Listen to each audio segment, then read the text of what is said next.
As you want.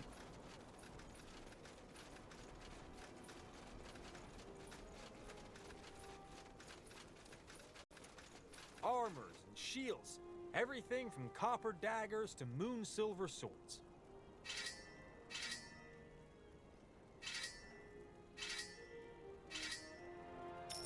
Good choice.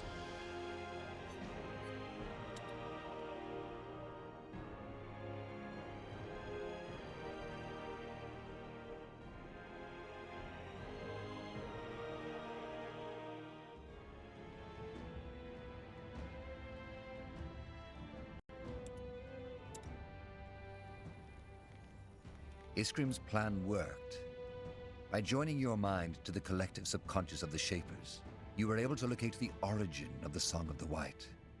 The marshlands, also known as the...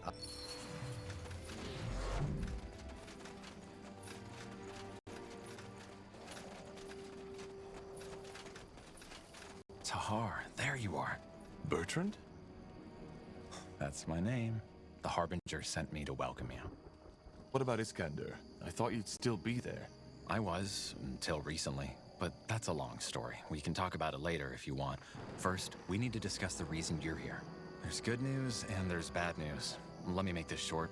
Sentenza, General Noria, caught wind of our endeavor. He knows we are headed for the Eye. That's bad. What's the good news? He wasn't sure of it, so he only came with a small division of soldiers. Still, the fortress is heavily guarded, so we will need more troops to storm it. Damn it. We left our forces in Mullandir. I know. There was no way you could have known this would turn into a full-fledged battle. But there's no time to turn back now, and we have to come up with a plan. The Harbinger himself will join you at the fortress, together with some Lightbringers. Lightbringers? So the Purity has actual soldiers now? That's not really news, is it? They always had the Bane. What? No, the Bane doesn't belong to the Purity. They believe they do, but the Harbinger has clearly renounced any affiliation with them. You really believe that? For the Harbinger's right hand, you definitely don't know a lot. If that's what you want to believe, go ahead. Regarding your question, Tahar, a lot has happened since your escape from Greykeep. More and more people have started to see the light, and it is not just townsfolk and farmers anymore, but also soldiers. They all wish to fight for Aeonir's return, and we guide them. Well, I just hope you know what you're doing. We do, trust me. And how will he do that? If Sentenza has scouts all over the marshlands, he'll see the Purity's army coming from miles away. That's where you come in. There's a godstone on the mountain of the old castle where your father's laboratory was, and where Sentenza has made his stand. If you kindle it for us, the Harbinger can use his rune to teleport himself and his armies right there. Huh. That could work. It will. Aeonir is guiding us, Tahar. Don't ever forget that. I'll wait here to make sure Sentenza's reinforcements don't take us by surprise if they get here before all this is done with. I still don't understand how Sentenza got wind of this. I don't know. He is the spy master after all, so I guess it's just one of his many ears who told him. Can you tell me anything about the marsh? Well, I take it you're not interested in the folk tales about House Waite's descent into madness, so... No, not really. The only thing you should watch out for are undead. There's quite a lot of them around. Of course. The Bloodburn. What do you mean? The Bloodburn. I don't know how to explain it, but corpses can be affected too. It awakes them. Oh, that's eerie. Well, but I guess it explains a lot. The swamp has taken hundreds of lives over the years, and if that castle is where the Bloodburn originates from, then, well, you understand. Bertrand, there's something I'd like to know. What do you make of all this? Do you really think my father is responsible for the Bloodburn? Well, he must be connected to it somehow. Aeonir himself told the Harbinger this, didn't he? As to why and how, I guess we'll find out. Once we've secured the Godstone, what then? The Harbinger will know, but I assume we will storm the place. Once we're on the island, it should be an easy fight. Shouldn't we try to reason with Sentenza first? No, I don't think that's wise. Sentenza hates you, and he hates the Purity too. He has been trying to hunt you down since you escaped the keep. We cannot take that risk. All right. I'll see what I can do. You will. Aenir's blessings, Tahar. And stay safe. I'll be here if you need me.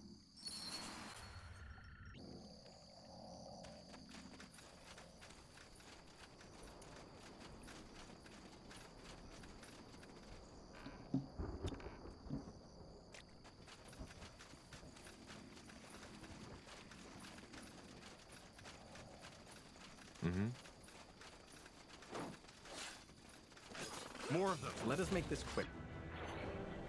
Bloody graveyard.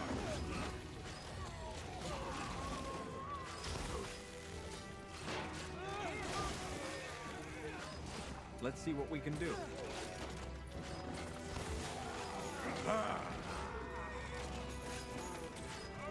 You picked the wrong enemies.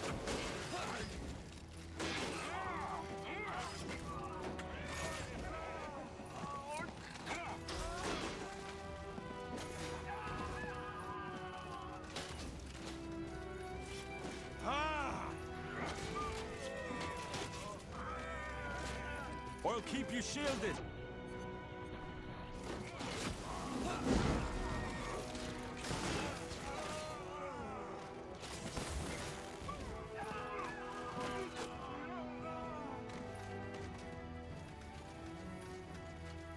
Interesting.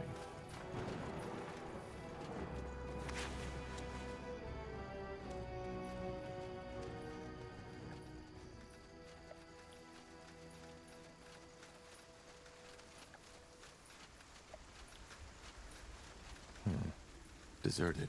The hut is still in good shape, though. Maybe the fishermen just left because of the storm?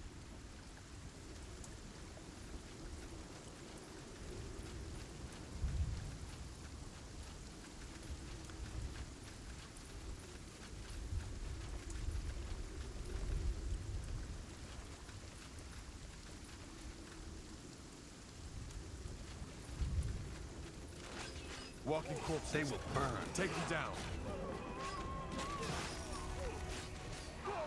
Let us make this quick.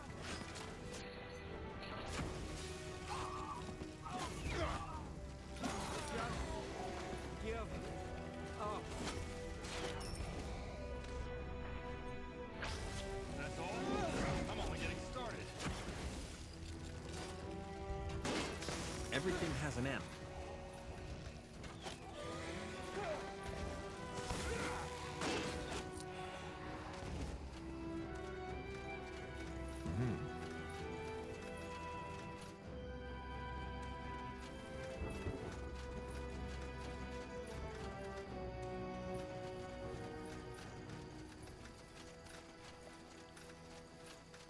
Got it.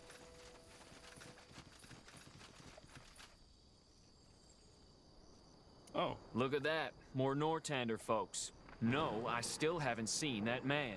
What are you talking about? Oh, so you're not with the Royal Army. Thank the Guardians. I was getting sick of their questioning. They're looking for someone, a traitor, apparently. Which leads me to the question, who are you if you're not with them? Just a traveler. The mysterious traveler. I see. And who are you? Me? Just a lost soul on the search for meaning. Just as my men. So there's really no one living in the marsh anymore? Hardly.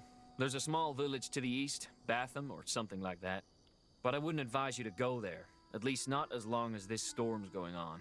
All that bloody rain has turned the roads into damn death traps. How so? You're joking, right? You're in a damn swamp here, friend.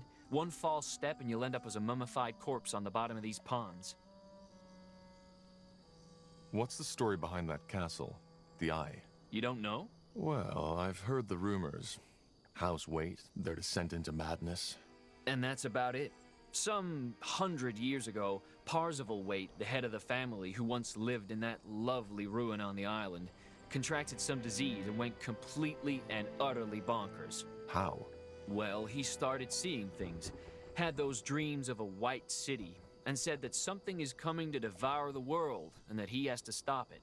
At first, his wench, They didn't have heirs yet, and rumor had it she was... They started putting up crosses everywhere to keep that something from coming, starved themselves, and eventually started sacrificing their servants to the renegade gods to ask them for help.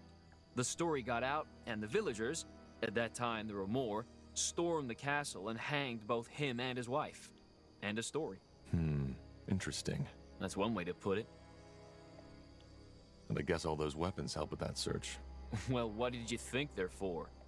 Jokes aside, we're mercenaries. But with all that shit that's been going on, we're not so keen to get ourselves involved in another war anymore, no matter the pay. So we just went for a long hike into the blue, and this lovely place is where we ended up. It may look hostile, but the wilderness has plenty of fish to catch and plants to eat, so it's actually not that bad. If you're sellswords, can we hire you? What for? We want to storm the fortress. Do you? That's ambitious. I better not ask for the reason, right? No. All right. We'll help you if the pay is right. How's this? Let me see. Yes, that's fair. Well then, let's get started, shall we? Break is over, boys. Get moving. Yes? Huh.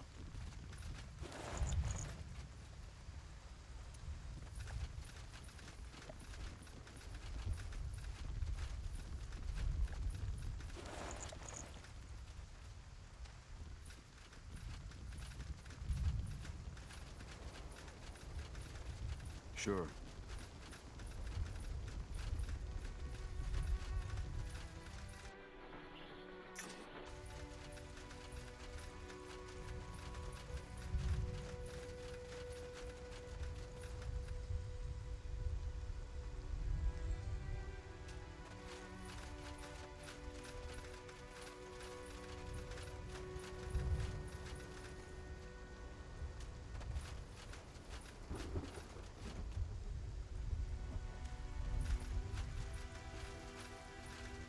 Ah, yes.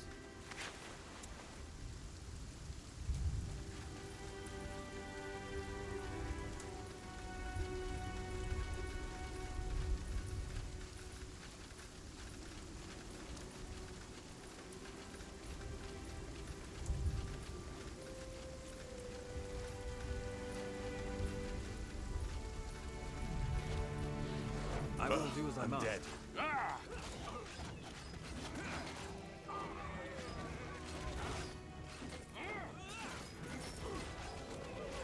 You read my mind.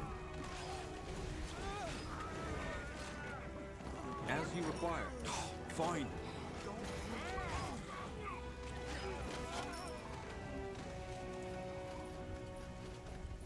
Let's see what we can do. More fighting.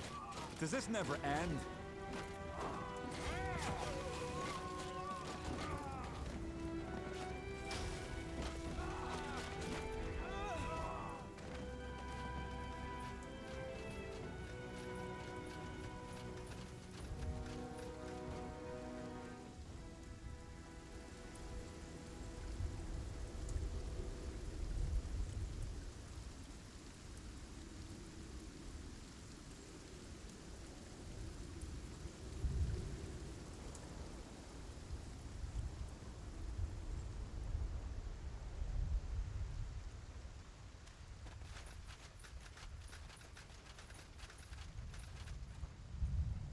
Sure.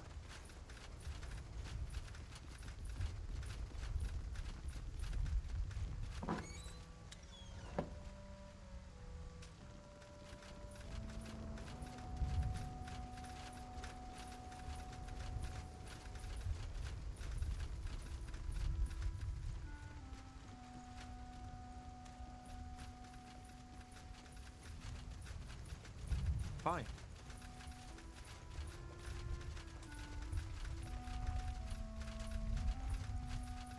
Huh. Hard to believe there was a time when people actually lived here. They still do in the east. And while the environment may be hostile, I do not think the villagers have many troubles with raiders.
Yes, of course.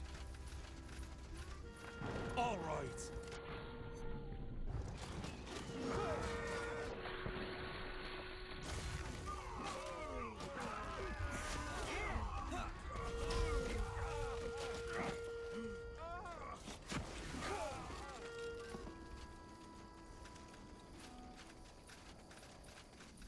That way. All right. Whatever's necessary.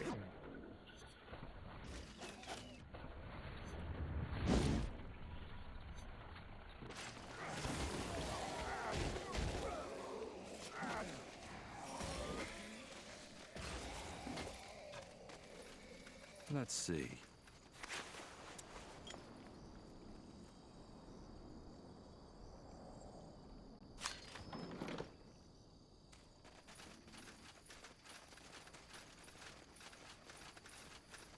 I understand.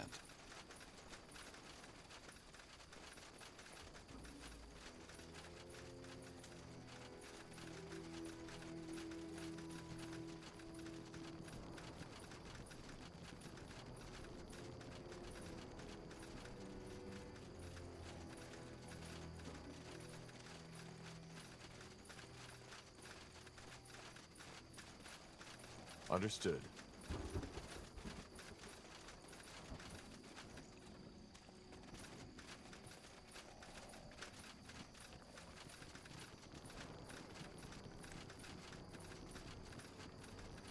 This is it. Huh. Strange that Sentenza hasn't reacted by now. He must have heard the fighting. Maybe the storm drowned out the noise. It's possible. But not likely.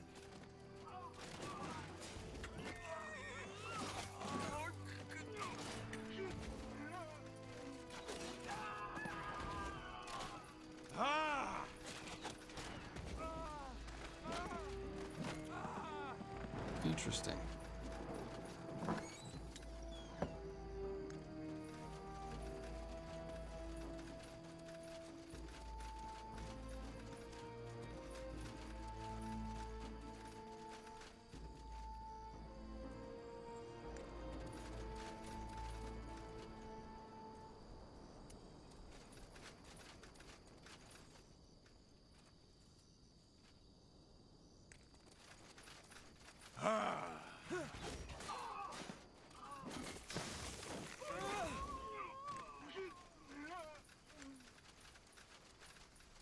That's the godstone Bertrand was talking about.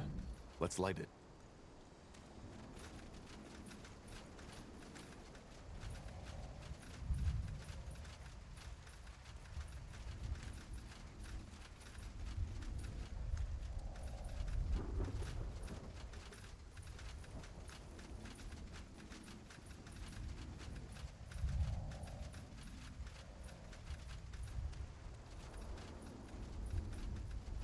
A fine plan.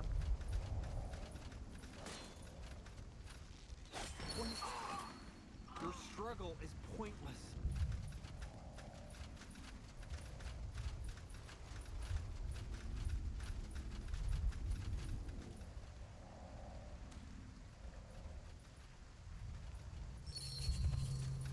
Harbinger. Carpo.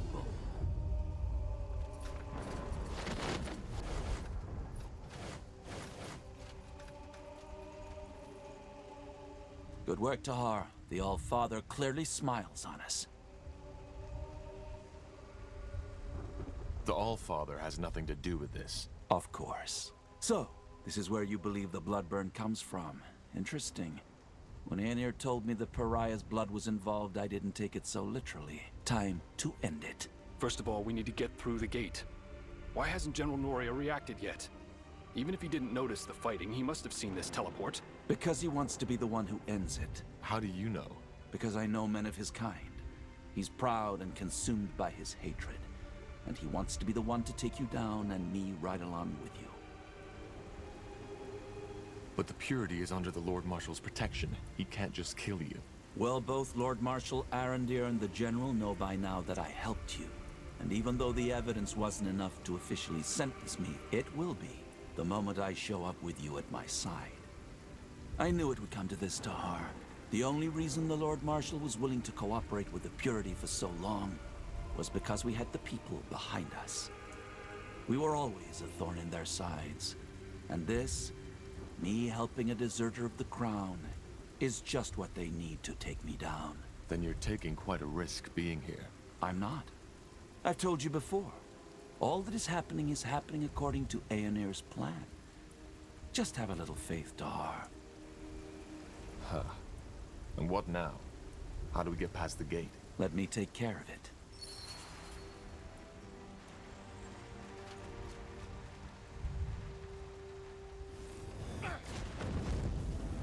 General Narya. General Narya, are you ready? Aren't we walking into a trap? A battle, but not a trap. Just trust me.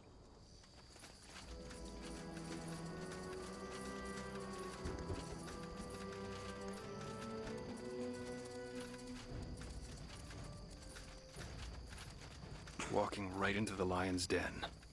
This has to be Most foolish thing I've ever done. Just trust the Harbinger. He knows what he is doing.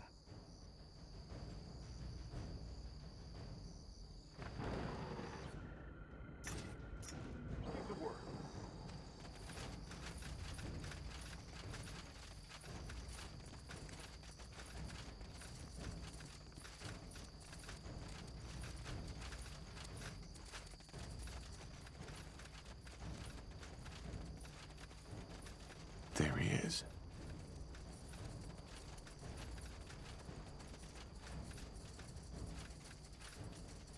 So this is how it ends. It doesn't have to.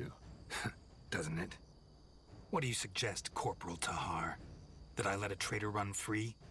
Together with his lunatic cultist friend who is scheming against the crown? No. We both know that's not an option. These people in Leonon were innocent. How often do you want me to tell you? You didn't know! All you had was the word of some elven traitor, yet you risked the life of an entire city for it. Believe me, of all the atrocities I've seen in war, almost all of them are caused by people believing they are doing the right thing. Because that's all it was. You didn't want to save those villagers because you thought they were innocent. You did it because you wanted to be the savior. Vanity. That's what it was all about. And I get it. Part of this is on me. I thought I succeeded in making you a warrior, a servant of the crown, but I failed, and I didn't even see it. You're just like your father. By the light, General! We both want the same thing. To end the bloodburn? Shouldn't we be helping each other instead? You're as bad as them, Carpal. Enslaving yourself to this madman rather than facing death like a soldier. You're just a coward. That's not... Don't, Bertrand. It's pointless. We know where the bloodburn comes from, Sentenza. It's this castle. If you kill me, we may never stop it. Why? What can you do that we, the Royal Army, can't? But thank you for the information. I had been wondering what the fabled Rondar Lacane and the prodigal corporal wanted in this marsh. Now I know. You couldn't stop the bloodburn even if you killed us. It's not how Aenir wills it. Well, we'll see about that. There needs to be another way. No, there isn't. Men, you know what to do.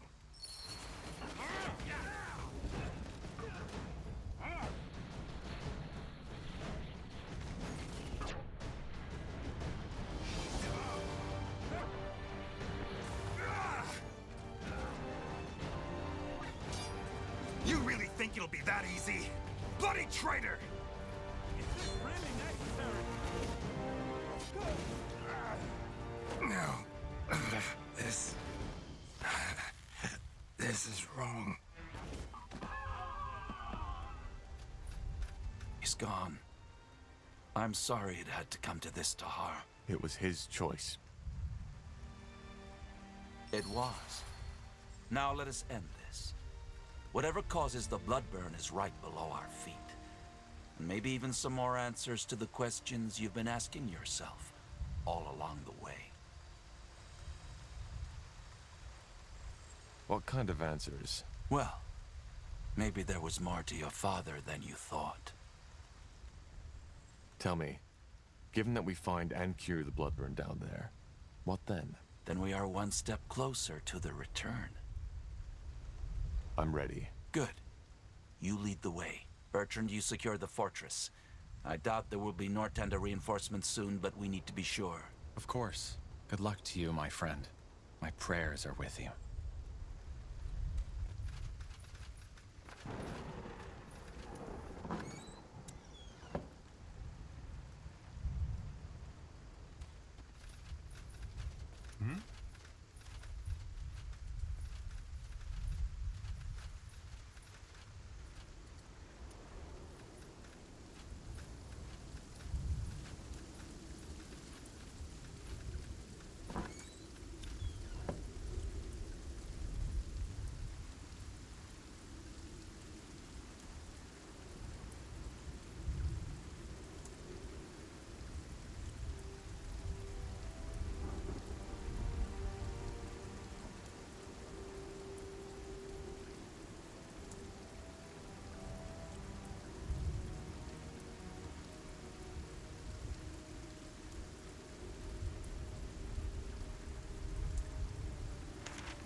All right, why not?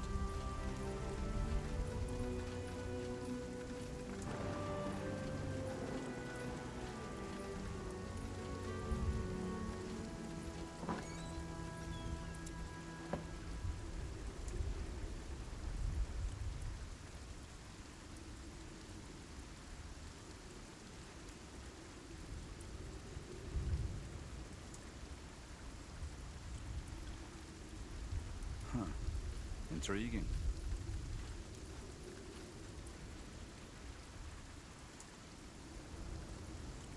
As you descend the dank stairway of Castle Waite, a memory flickers across your mind. Your father, standing over your cradle, eyeing you with a mixture of affection, indecision, and disgust, almost like an archaeologist looking at a strange discovery. The memory disappears as soon as you and your companions reach the bottom of the stairs. Your father's sanctuary, as if touched by skeletal hands. A cold manifests on your shoulders, slithering, creeping, crawling slowly towards your chest. So this is it. Intriguing. This place is definitely where the strange... But what causes it? We will find out soon enough. You have my attention.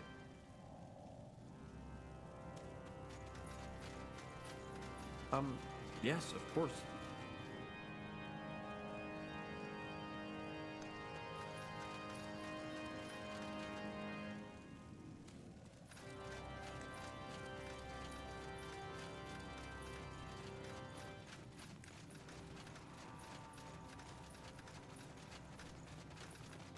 You read my mind.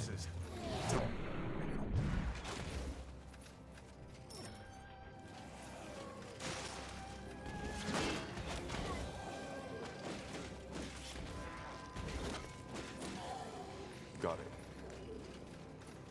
Danger up ahead!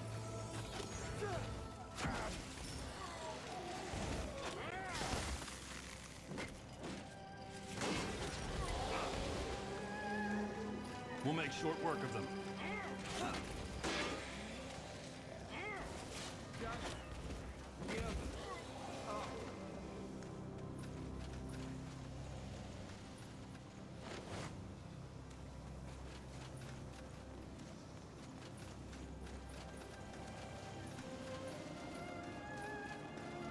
More of them. Fine.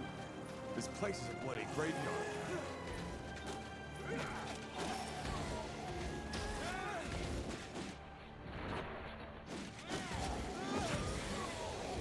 Let us make this quick.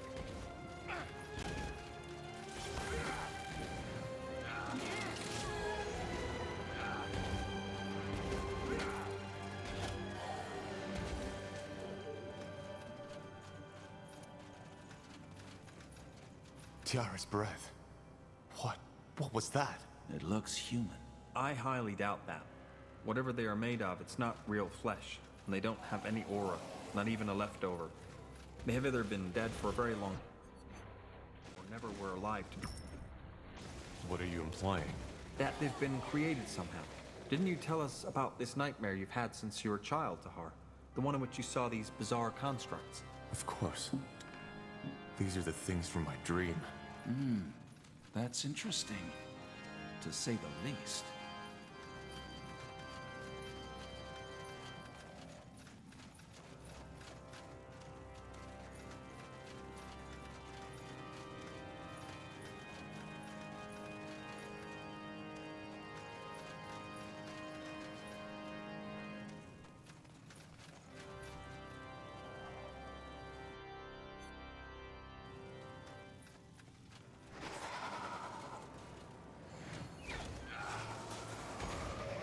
They will fall.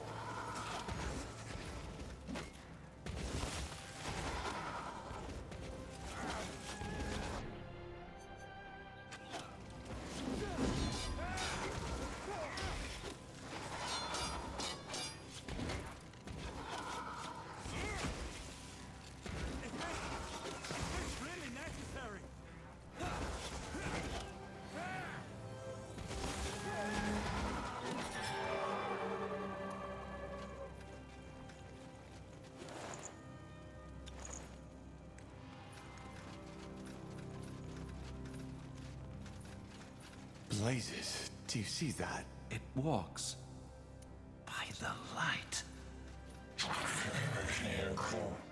It talked. Do you understand me? What happened here? What are you? Huh. It seems to understand us. At least a little. What are you? Did Isamo create you? Do you know anything about the Bloodburn? I think we're wasting our time here. Let's push on. We should kill it. What? This entire place. It's a blasphemy. Only the All-Father should have the power to shape life like that. And we should free this thing from its suffering. What? In case you haven't noticed, this thing, it's a miracle. A semi-sentient being created by human hands. If anything, we should study it once all this is over. We will not kill this thing. It's harmless. All right. Then do as you wish.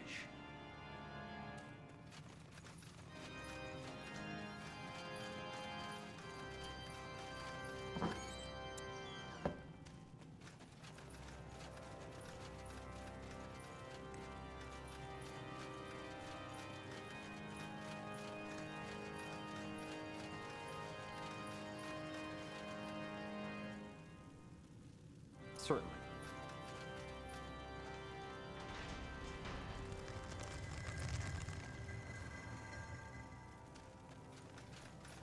As you want.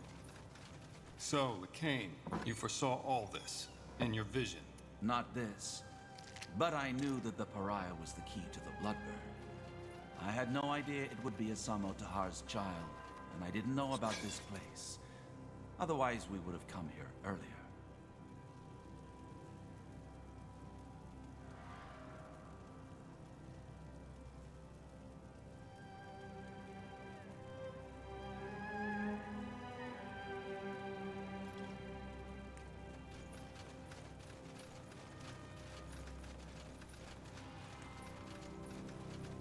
Will do. More of them. How many did he create? Blasphemy. No human should have the power to shape life like this.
All right. I'm dead.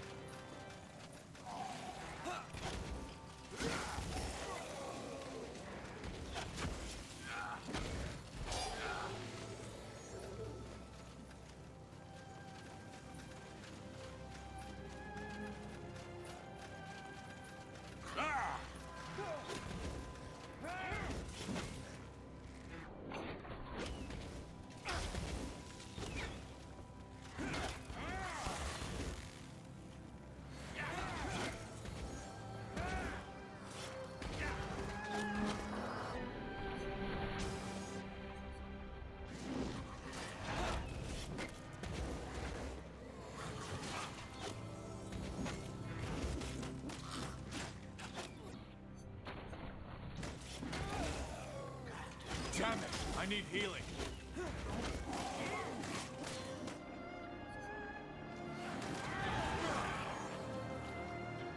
Sure.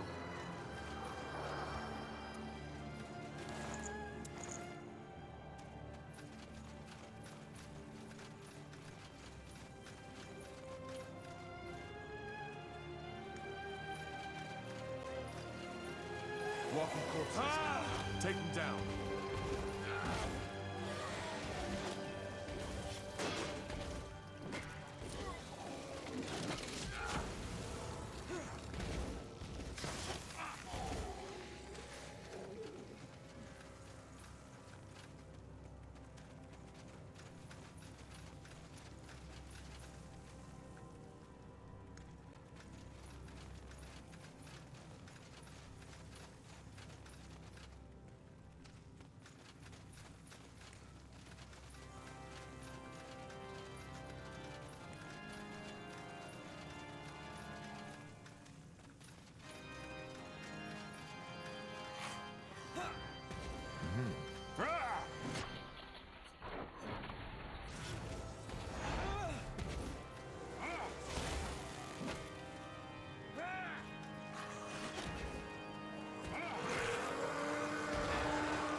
Your struggle is...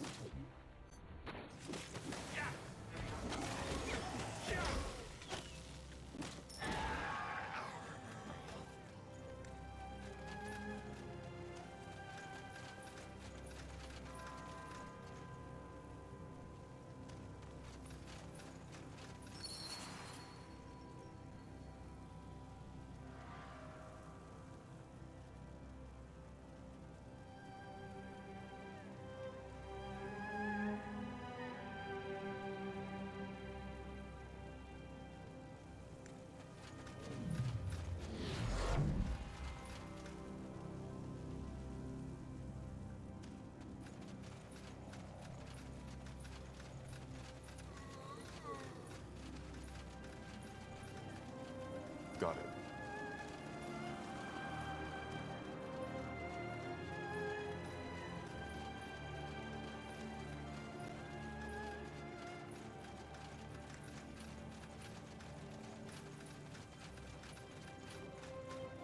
Fine.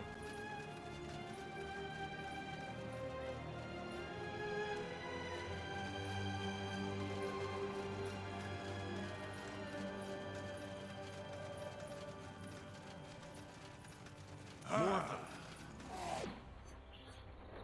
Bloody graveyard.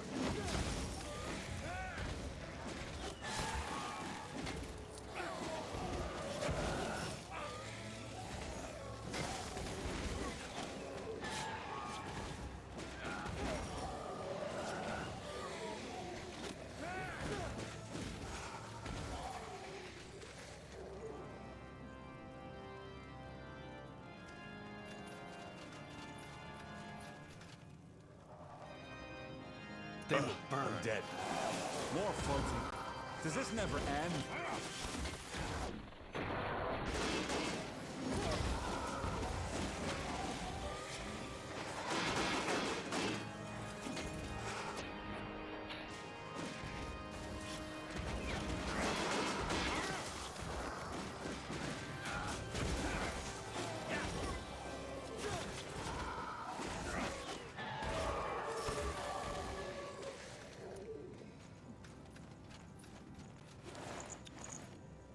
Let's see.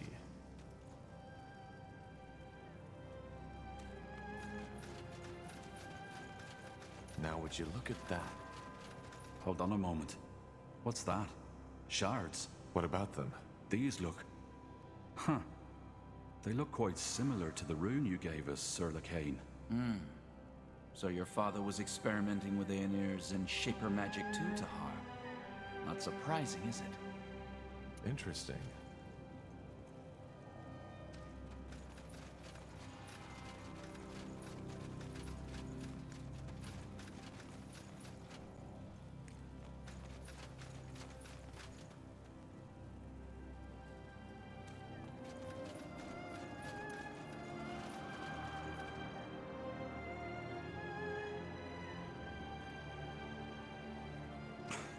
Blasted armor. You read my mind. Take them down.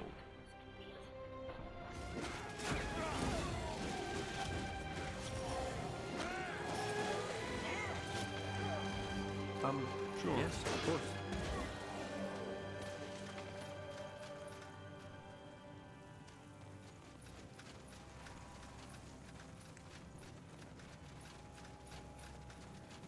A fine plan.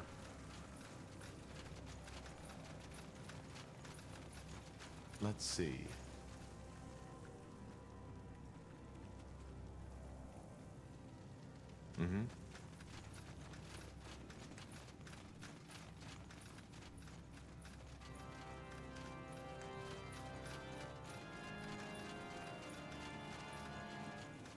Interesting.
Now would you look at that?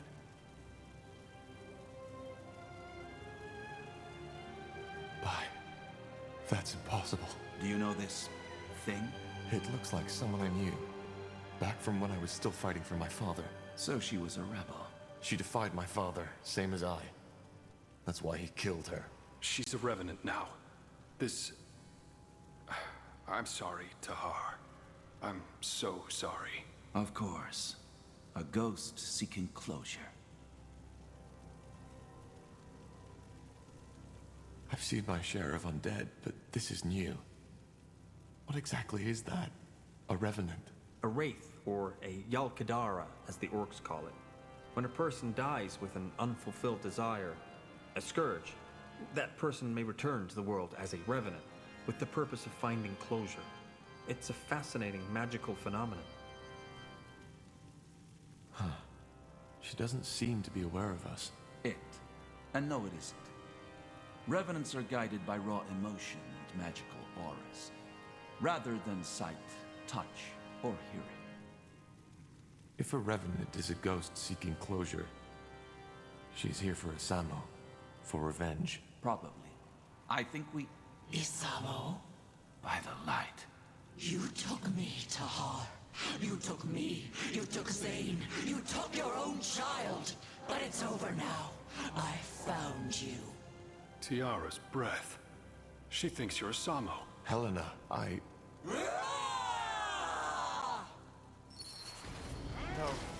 No! Damn it, Helena! Remember, I am not a Samo!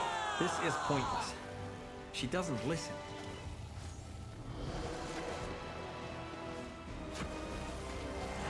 I'll keep you shit.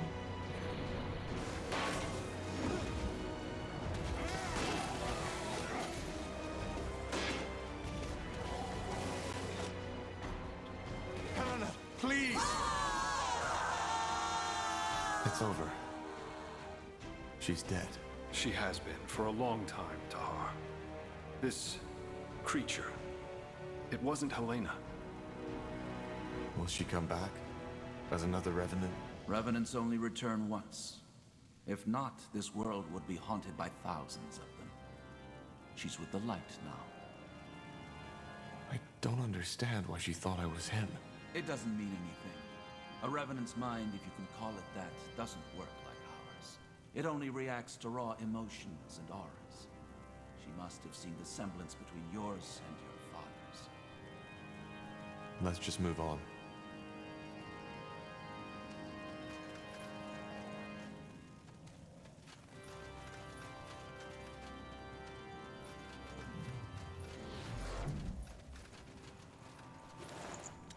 Books, books, books. Did my father read all these? Unlikely.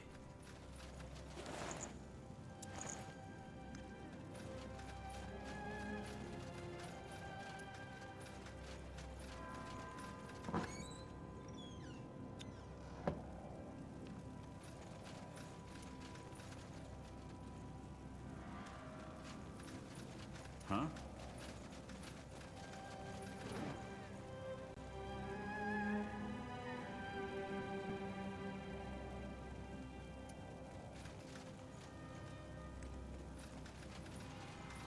As you want.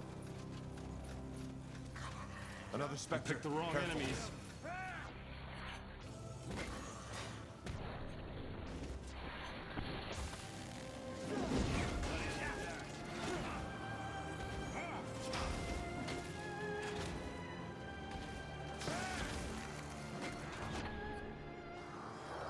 That's all?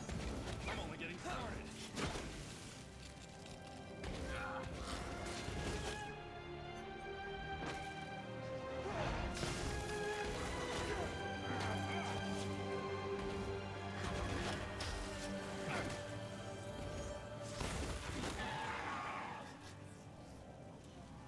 Got it. I don't understand why my father never told me about this place.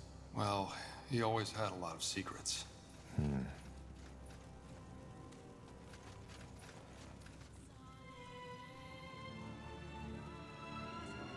you hear that? The Song of the White. Yes, but it's clearer. It seems to be coming from down that hallway. Then we know where we have to go.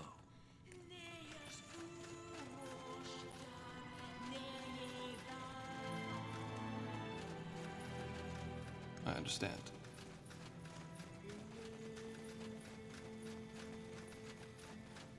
That way. All right.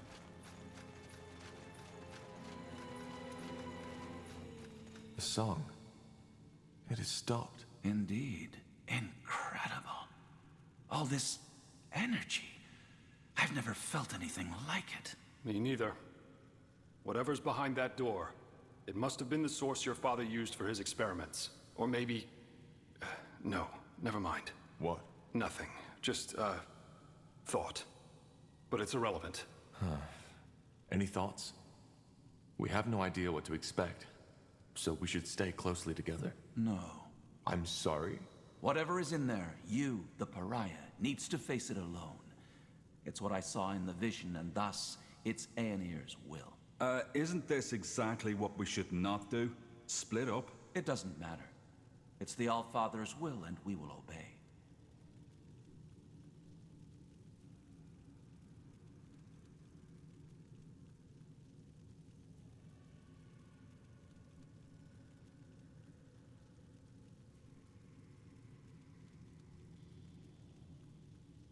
don't like this, but all right. Wise words. All right. Then let's get this over with. Just stay put. I'll be back. Wait.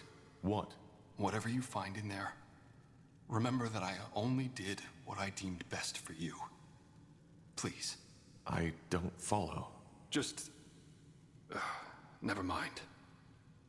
Maybe you'll see, maybe you won't. Now, go on in. Interesting.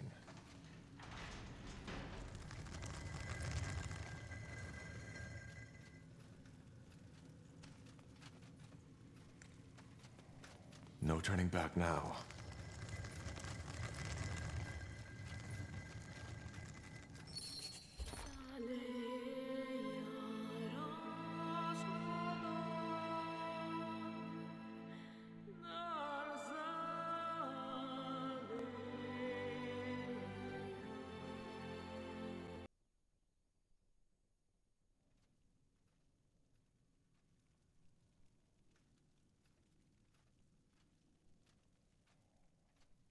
Tiara's breath.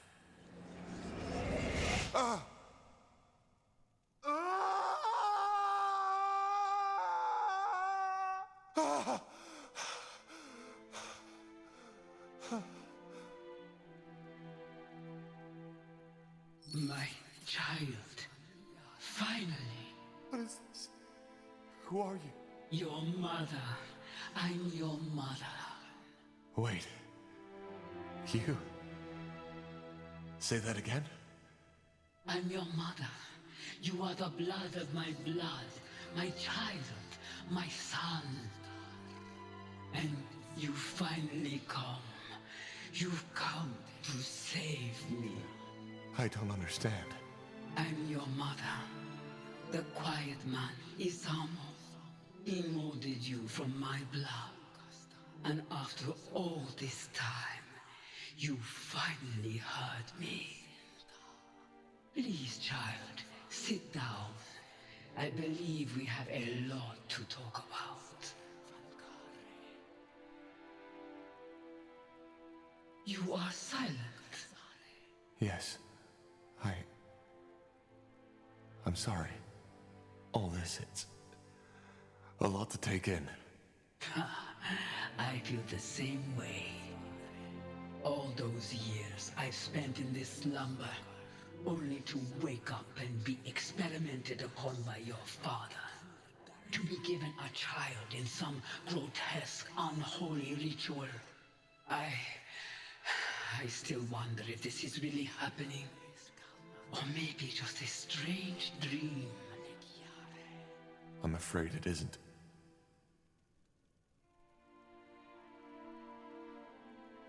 Why is it that you call Isamo the Quiet Man? Well, I did not know his true name until years after my awakening. And before that, he hardly spoke. So this is what my mind always called him.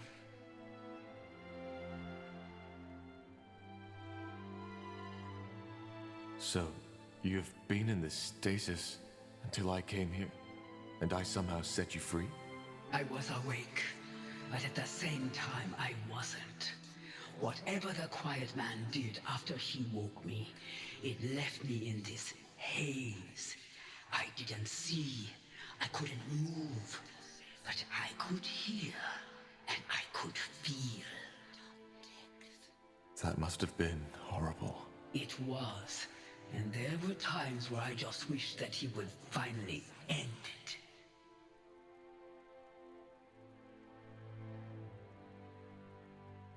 Why can I understand you?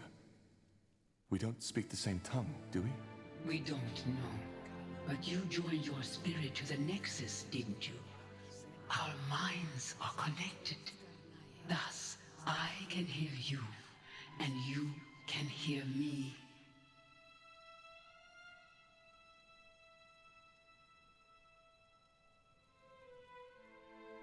I still can't believe you're a Shaper. Shaper. That's how the Quiet Man called me too. We called ourselves the Tsarlonte.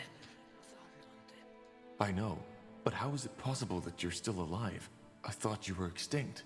Yes, so it seems. I was unaware of this until the quiet man told me. But how did your people die? And how did you survive? I do not know how my people died.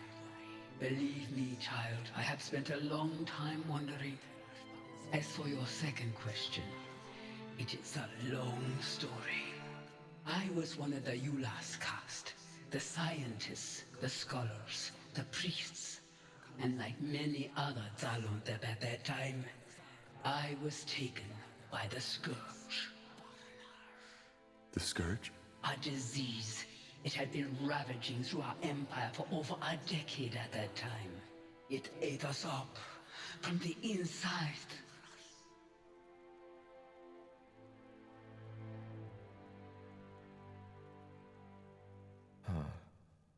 Most scholars who studied your people firmly believed that the Shapers had cured the world of all diseases.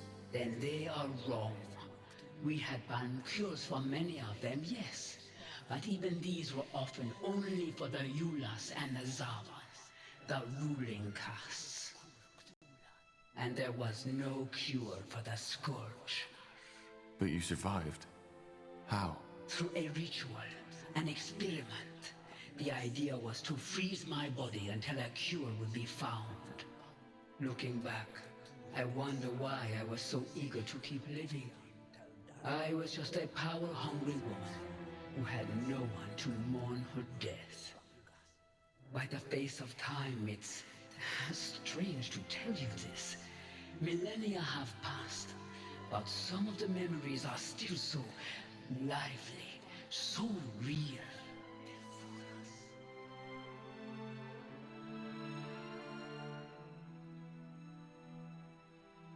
How old were you when the Scourge infected you? 90 years. Half my lifespan was already gone.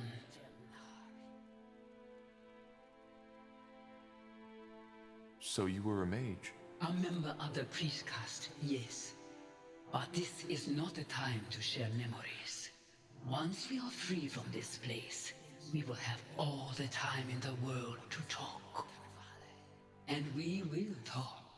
There are so many things I need to know. About this world, about you. Then the experiment worked? So it seems. Only that when I woke up, I was here, bound to that altar, looking into the quiet man's eyes. Our minds do not seem to be so different. So I believe you can imagine how I felt. It was terrifying, like a nightmare, one that would never stop.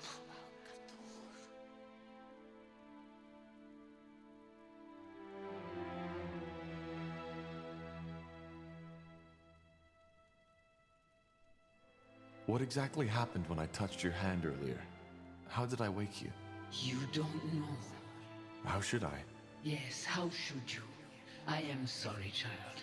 For some reason, I continue to expect you to know all those things I would have taught you if things had been different.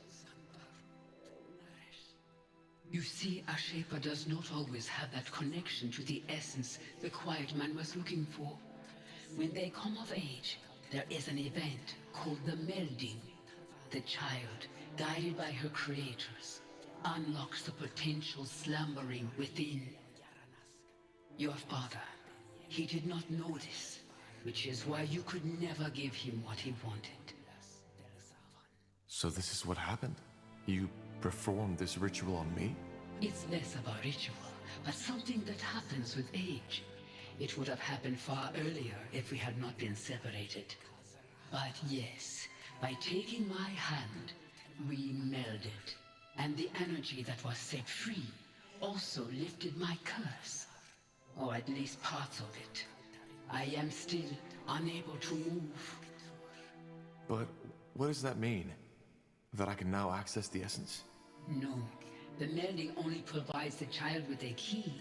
Finding the door is a lifelong quest. But yes, deep down inside you have unlocked something. A potential for the enormous power Isamu had been looking for. You said that my father created me. What is that supposed to mean? I am not sure if I can even give you an answer to that. But I will try to explain. See, my child, the quiet man, Isamu, I do not think he ever considered me a living being. What he saw me as was a tool to the essence. The essence? The source of all magic. Your father's race, they are only able to access a glimpse, a twinkle from an endless sea. We, the Zalantep, were different. We have always been closer to the essence. We had understood how to harness it, and that had made us powerful.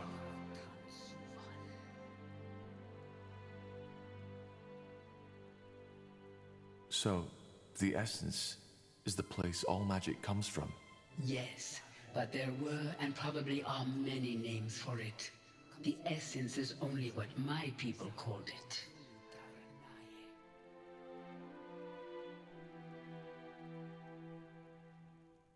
Did you ever try to resist, to break free? Of course, but it was pointless. I could not speak and I could not move, and even my magic could not aid me.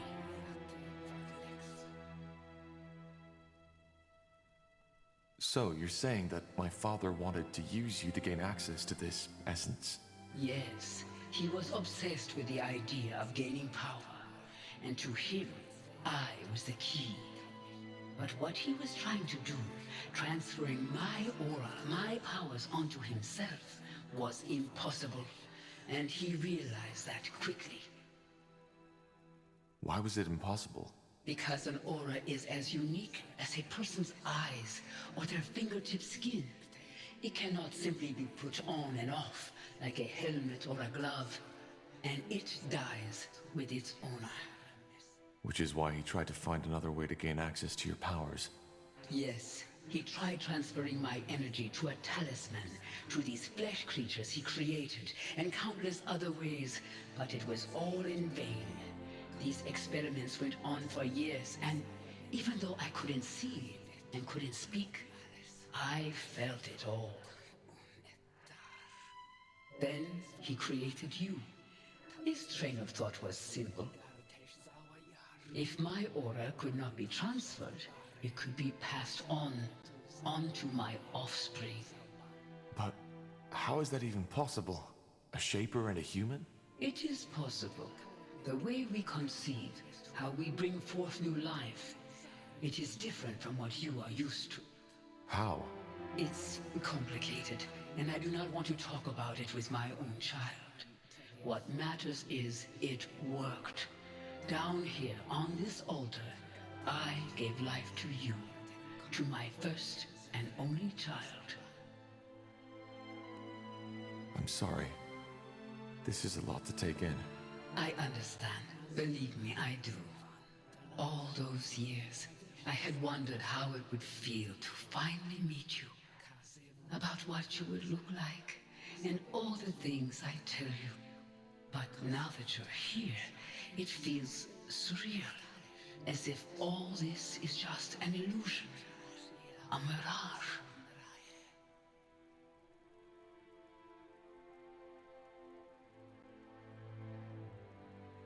So this is where the nightmare comes from, isn't it? What nightmare?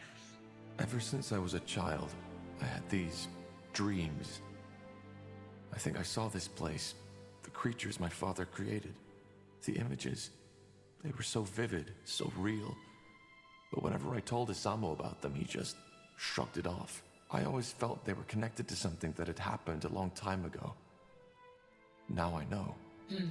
Yes, that is possible. Quite often, our dreams remind us of the things we have long forgotten.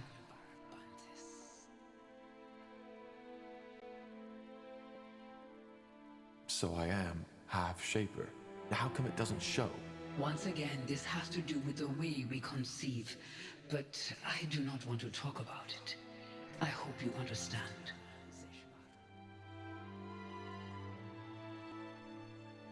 What happened then? What did Isamu do? He took you away. For what purpose, I do not know. But it is evident that it did not work. Even through you, he could not obtain access to the essence. As for what happened afterward, that is a question you are more fit to answer than I am. And once you freed me, I want you to tell me all.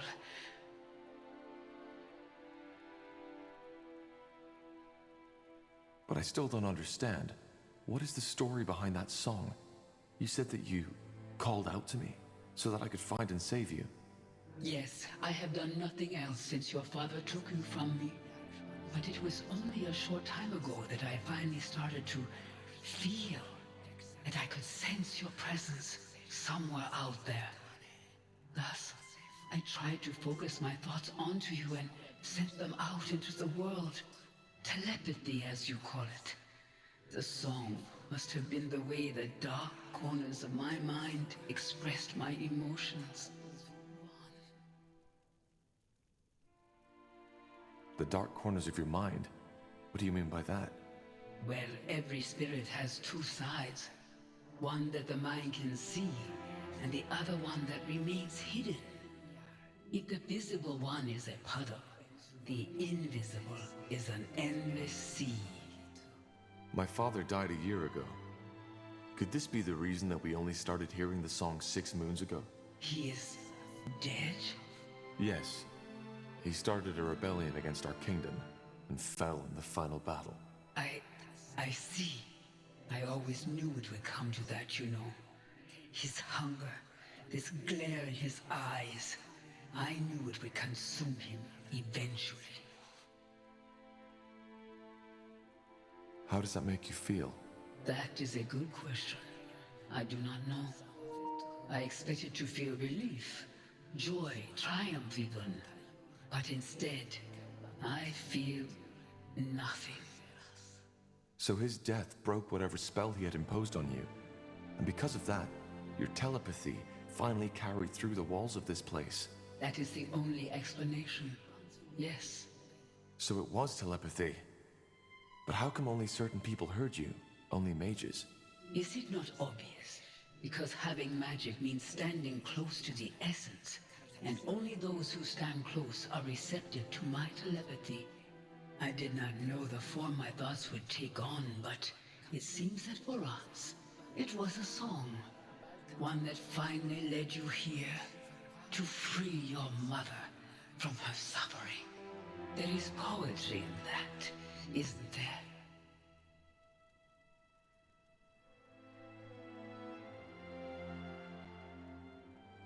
Dark poetry, if anything. You killed people. Killed? Your song. It was lethal to everybody who wasn't gifted with magic.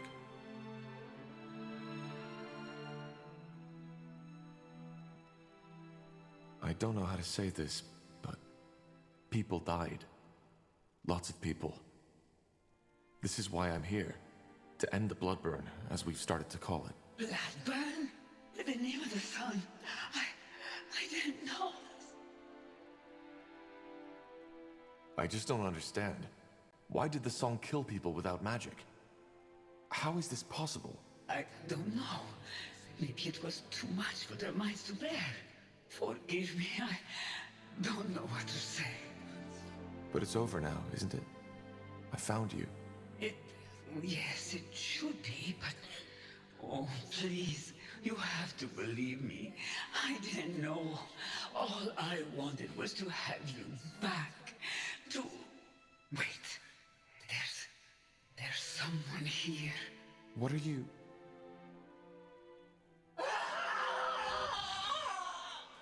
No!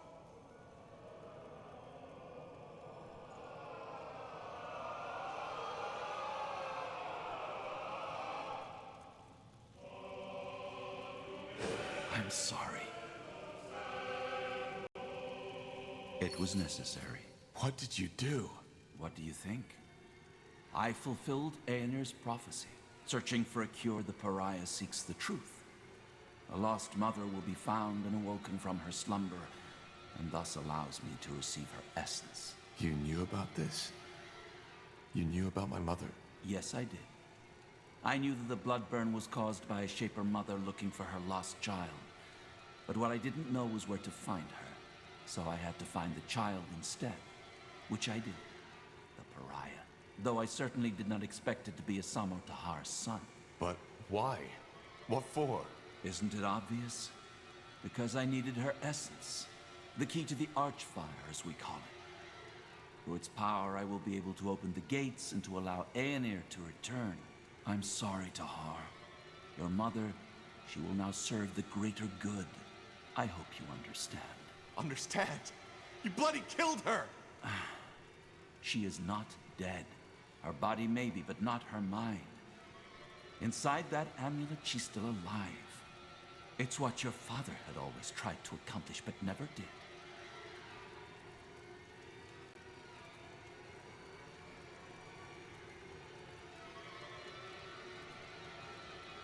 Where are the others? What did you do to them? Put to sleep. Don't worry, I didn't kill them. If you... I did not kill them. As defilers, they will be put to justice, but that has not been done yet. I don't get it. You did all this only to get access to the essence? To the Archfire? No. The bloodburn had to be stopped.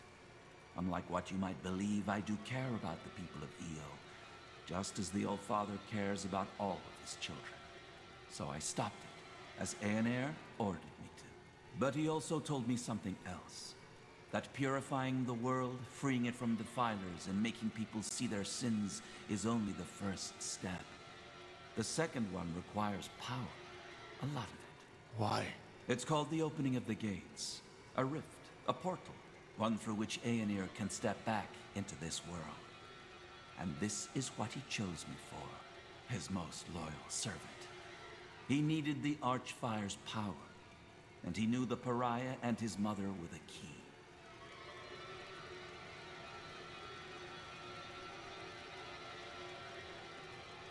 Give me that amulet now, or I'll take it from your dead body. No, I will not. Your mother is what we should all be, a tool of the All-Father. Either way, there's no point in explaining. Your role in this ends here. Once again, I am truly sorry. But the All-Father's visions were clear. The pariah needs to die after the mother has been found. But I helped you, for heck's sake. I'm the only reason you're here. I know you are, but it's the All-Father's will. Just try to see it as the honor it is. Many of my scions would have given a lot to play such a pivotal role in Aenir's return. You will die, here and now.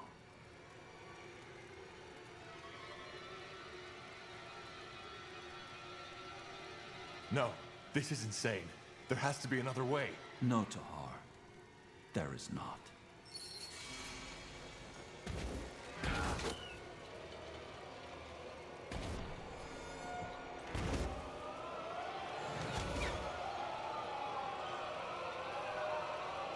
It's over, Lycain.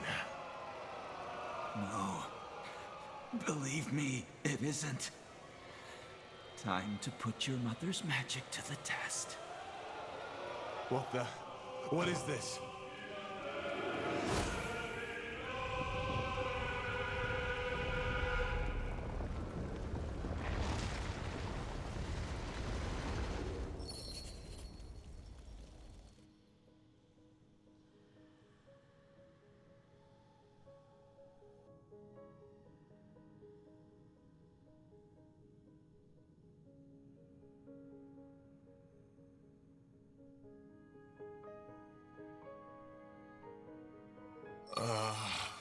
Ellen's reins. Hey, quick, over here! Yes, yes, just like that. Stay with us, Corporal. Stay with us.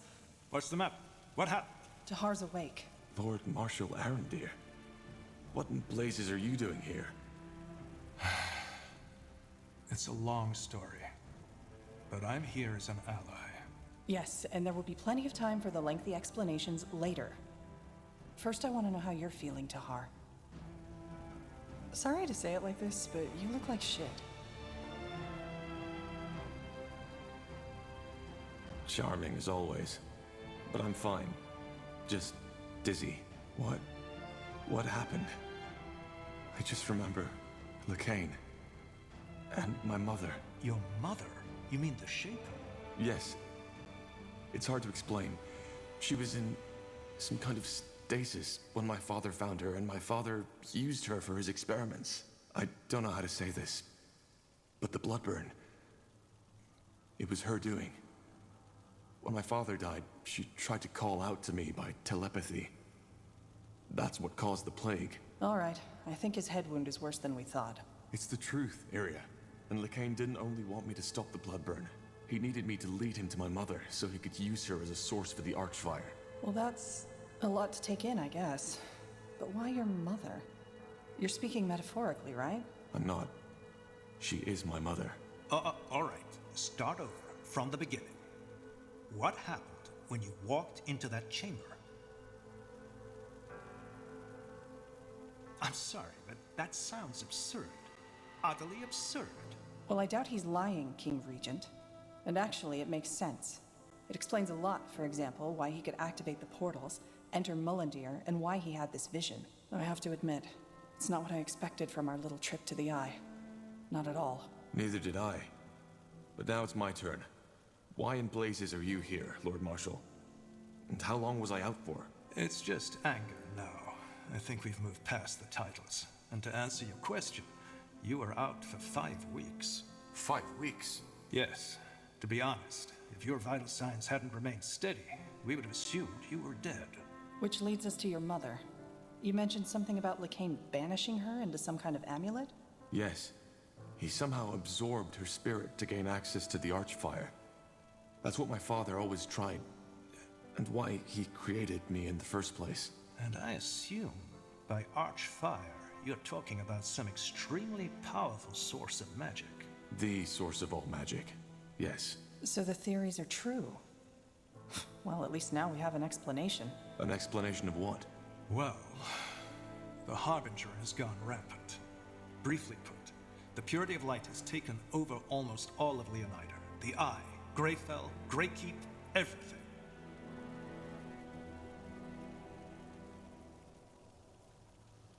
Greykeep? How is that possible? They were already in the keep when Lekain gave the order, and we simply didn't expect it. It wasn't even a fight. It was a massacre. And yes, I know what you're about to say. That it's my fault, because I tolerated the Purity in the first place. And you're right. I've made mistakes, and hundreds, thousands of people had to pay the price. What about the Queen? Is she... She's alive. The Harbinger knows he can't kill her, because if he does and word gets out, then he might lose the common folk's support. According to our spies, the Queen's Guard and the Purity have struck some kind of bargain. Wait, so the Purity controls the keep, and the Queen's Guard just plays along? Yes, it sounds absurd, I know. But the Queen's Guard first responsibility lies with the safety of the Queen. Whatever is necessary to protect her, they do it. Though I doubt Lekain's long-term plan sees the Queen at his side, which is just another reason to hurry.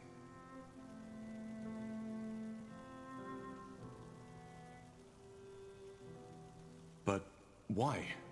Why start a war against all of Northander? To prepare Io for the arrival of Aeonir. You remember that nonsense his priests always preach? How we're the reason that Aeonir left us? Yes. That's why they want to clear the world of sin and mages. Of defilers. Well, it seems that they've spiced up their idea a little since it was taking too long. It's not just mages they kill anymore, but everybody who doesn't convert to their religion. Soldiers, women, men. They all get to choose. Join the Purity and accept the light, or be killed on the spot. Then we need to stop him. We do. Be that as it may, your recovery couldn't be more timely. What about the charges? Do you still consider me a traitor? Is that still important? Well, considering that you're in my fortress now, I don't think it is. I'm glad you're able to see it that way. Given the recent events, your sentence has been lifted. You are pardoned. And if that is your wish, you can be reinstated as a corporal of the Northander army. That, and my apology, is all I can offer. So you acknowledge that your verdict was a mistake? I don't think this is something we should discuss now. We can talk about it later. Do you accept my offer? That would mean a lot. Good. However, we cannot make this official until Greykeep is reclaimed. How did you even get here? Later, Tar. I'll tell you all you want to know, but not now.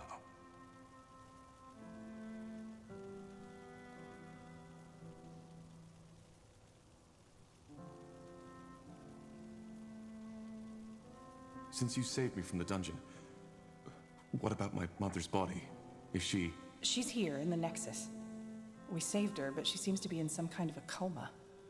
For a while, we thought it was the same as your condition, but now that you've told us the full story, it makes sense. Her body is still functioning, but Lacane has stolen her spirit. One more reason to stop him. I was hoping you'd say that. Maybe we'll even get our chance sooner than expected. Lacane is marching towards us as we speak. What about the charges? Do you still consider me a traitor? Is that still important?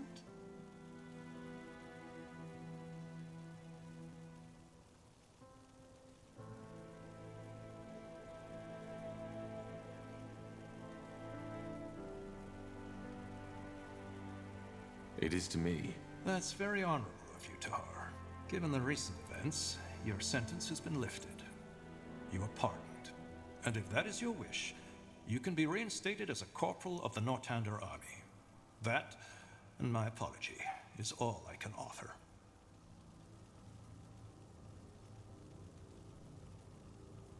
I'll pass. Then, so be it.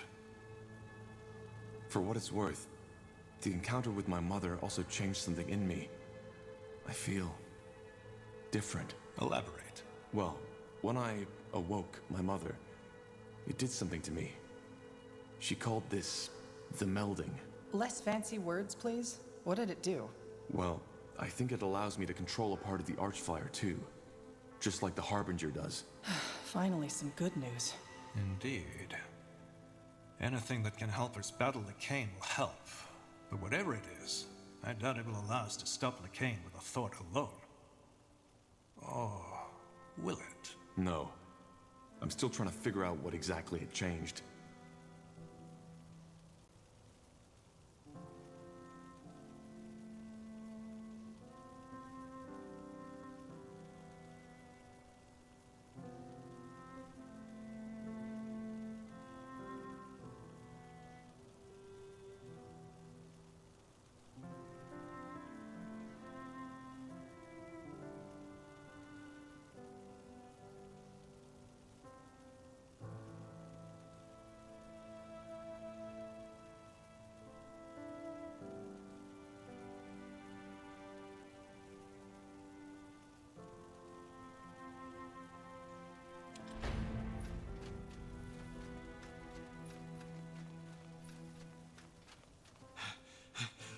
Lord Marshal. Speaking of Nor. The Purity. They are here, as you said. What are your orders, sir? Put up defenses all around the perimeter and protect the Nexus at all cost. How many are they? Hundreds, sir. And House Utran is supporting them too. Your sister is leading them. Myra? I'm afraid so. Wait. You're saying that House Utran is working for the Purity of Light now? And they're led by Lady Myra Utran? As I said, yes. It could be anything, though. Maybe Lacane forced her to comply. Then make sure that she does not get harmed. Do you understand? Yes, sir. Good. There needs to be an explanation for this. Either way, we need to fend them off. Tahar, are you able to fight? I think so. Yes. Good. Then you're back in charge. Let's head out.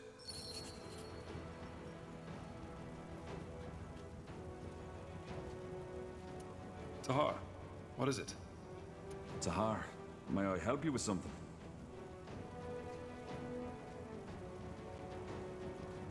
I'd still like to know more about how you ended up in Northander. Bugger and blast. Here I was hoping you'd forgotten. All right, I'll tell you. But only under one condition. Yes? That I get to ask you a personal question too.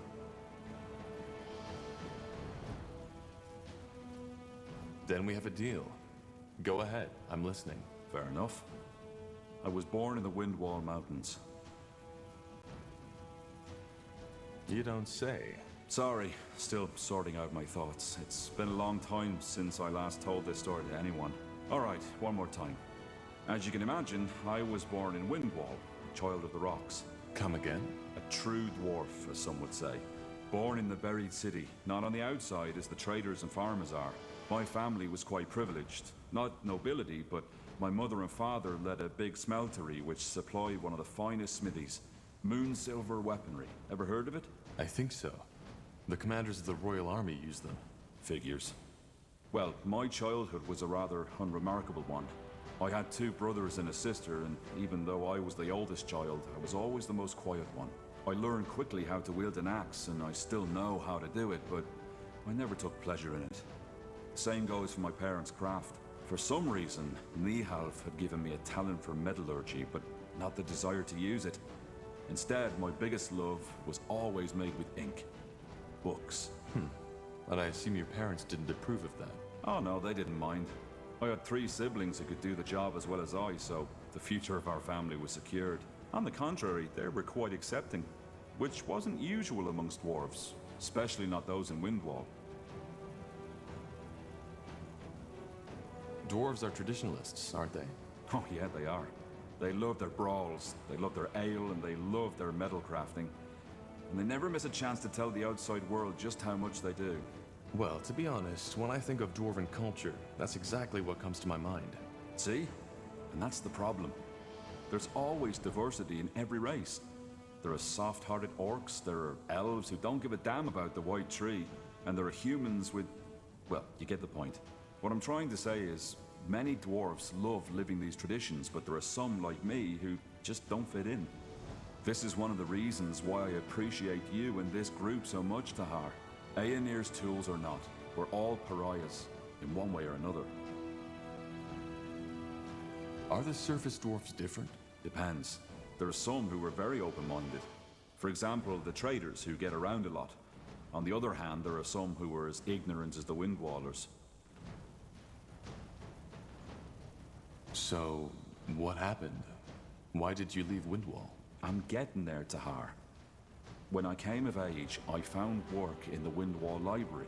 That time was also when I deepened my knowledge of the Shapers. I devoured all the books there were, and bought whatever writings the merchants brought in. They smiled at me, talked of me as the strange bird, but I didn't care. The more I read, the more spellbound I became, and the more I dreamed of journeying through Io to solve all those mysteries not yet uncovered.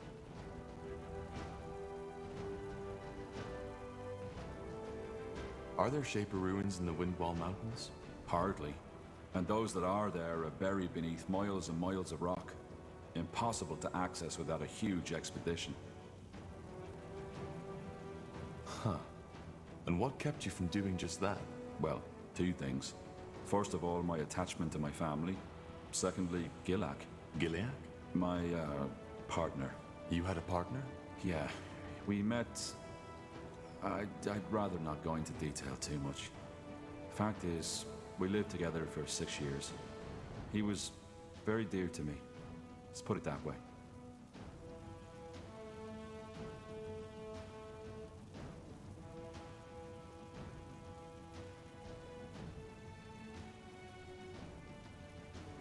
What are dwarven families like? Similar to their human counterparts, I believe.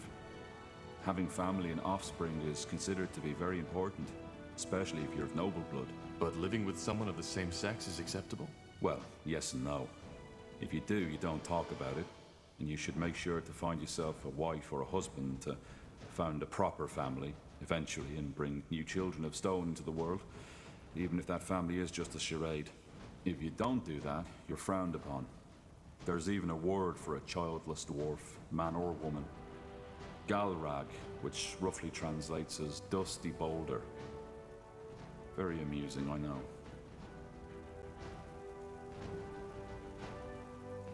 They do have a point, though. For an empire to endure, there needs to be children. I agree. But I doubt a few people with different desires living a different kind of life pose a threat. There'll always be men who like women and women who like men, and a couple of people whose tastes are different don't change the fact. And once again, the Shapers were different in that regard. As long as you stay within the boundaries of your caste, you could do as you pleased. I understand. But something happened, didn't it? Yeah. The Blackstone Rebellion. Ever heard of it?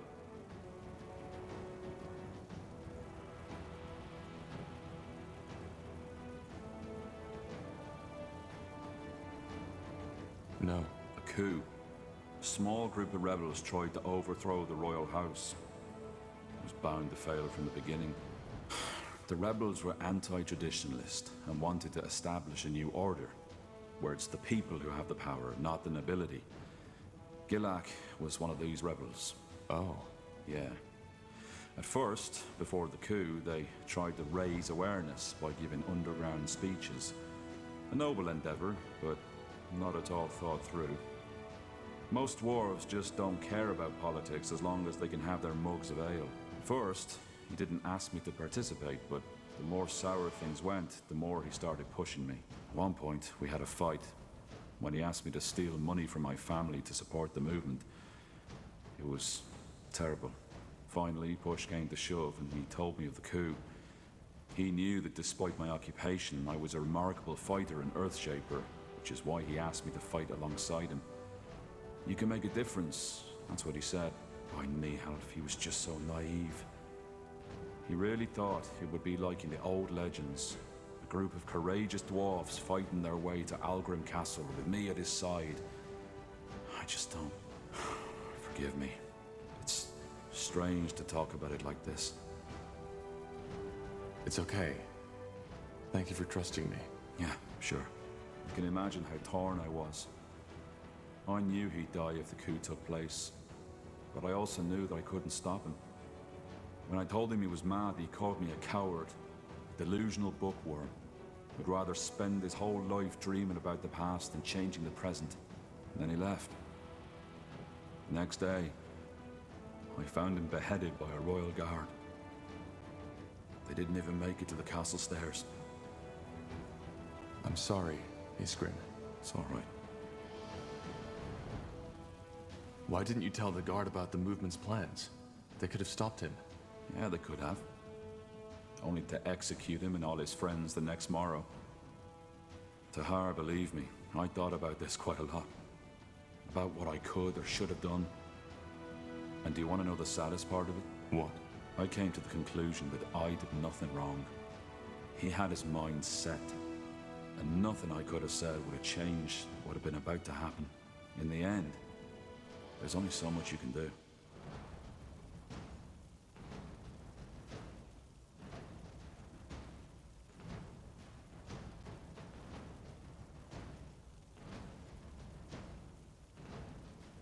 What happened then? I ran. Not only because I'd rather have died than return to that empty house of ours, but also because they would have arrested me too. Our relationship wasn't a secret, and in their eyes, I was as eccentric as Gilak and his friends. And we all know how dangerous eccentrics are, don't we? I left my family a letter, telling them not to come after me, bought a horse, and rode as far as it would take me before collapsing. It was 9 years ago. I haven't returned ever since. What about your family? Did you ever hear from them again? Not directly. Every now and then, I return to a big city to find a dwarf who can tell me about Windwall. But the thought of returning, I don't know. I know it's cruel toward them, but I just don't think I could ever bear setting foot in those cursed stone halls again. I see. And since then, you've been studying the Shapers? Yeah. If there really is, as people say, a silver lining to everything, then this would be it. I'm finally doing what I was too afraid to do back in Windwall. I'm living my dream. Though the price I paid for it was high. And you know what, Tahar? What? There's a third reason to my fascination with the Shapers I haven't told you about yet. It's Gilak. Stupid as it may sound, there's a part of me who wants to prove him wrong. To show him that the past has value. that it can guide us towards a better world. I see. Well, thank you for sharing this, Iskrim. I appreciate it. Yeah. It felt good to talk about it. I didn't expect that. But you're not off the hook yet. The question, remember? Right. Shoot. Your past is even more unusual than mine. Growing up with a man like Isamo Tahar as your father? Without a mother? And then the whole thing with the Mage Rebellion? I know you've been through a lot. Now, I was wondering, if you could trade that past you've had for a different one, would you do it? What kind of a past could I choose? Anything? Anything. I wouldn't. That surprises me, to be honest. But I think I understand. Either way, pleasure speaking with you. Hope this wasn't too grim for you, but then again, you asked for it. Give me some time now, will you? Sure. Take care, Iskrim.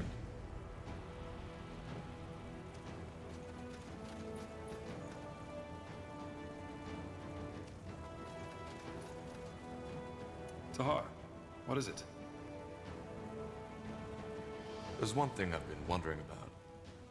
After we parted at the hideout, what exactly happened?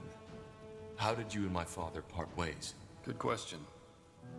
I guess it all started with the relics, the tomes. You remember them, right? Yes. He was hoping they'd help him to win the war. Exactly. And there was this one moment when he found the 5th tome, when I came to a realization. You see, there were all those bodies, enemies, but also many of our people. We had shed so much blood, Tahar. But Isamo, he didn't care. If there was any grief in his eyes, I couldn't see it.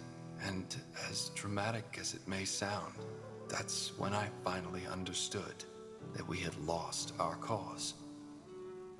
This wasn't about ideals, about us mages anymore. It was about him. Whatever his intentions had become. And that's the reason Zane, Helena, and I betrayed him. Come on, do you really want to tell us you didn't see that before? The tomes were all about power. I knew it was about power. But Isamo always told us that he would use that power for the greater good. And it's not that far off. I mean, can't you imagine? With the power of the tomes, we could have united the world. Even made it a better one. No more persecution of the deviant. No more wars, no more suffering.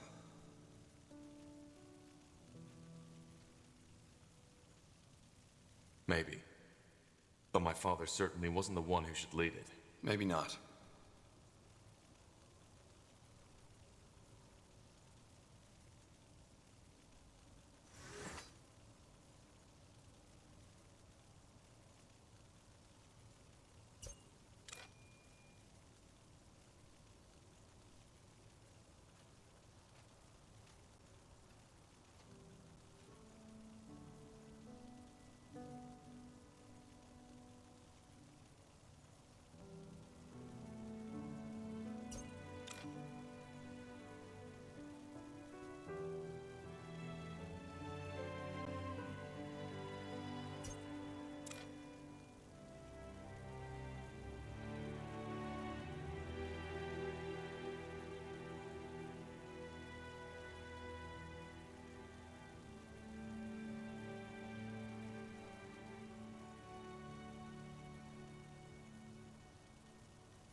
Huh? Can you tell me more about your craft? About demonology? And why's that? Thinking about a career change? It's certainly a powerful school of magic. I could see myself dabbling in it. Well, the moment you start dabbling with it is the moment you enjoy a very painful death. There's a reason demonology is forbidden. Most people who mess with it die. But sure, if you have questions, ask. Let's start with the basics. What's the core principle of demonology? It's simple. You study demons and their powers, and bind them to your will. And thus you gain access to their powers. Take a devourer. Once you've studied and subdued her to your will, you can access her strength. And I'm not talking about merely summoning her. You can channel her powers.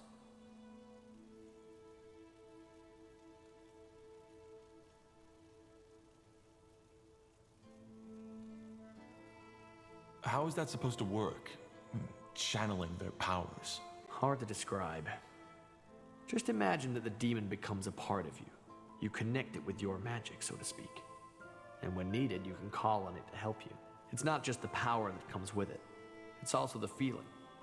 Channeling the essence of a Zarek Nar, a tribe-eater. It's a feeling that compares to nothing else in this world. You can't understand it till you've done it. So in order to bind them, you need to beat them in battle, correct? Well, it's a bit more complicated than that, but yeah.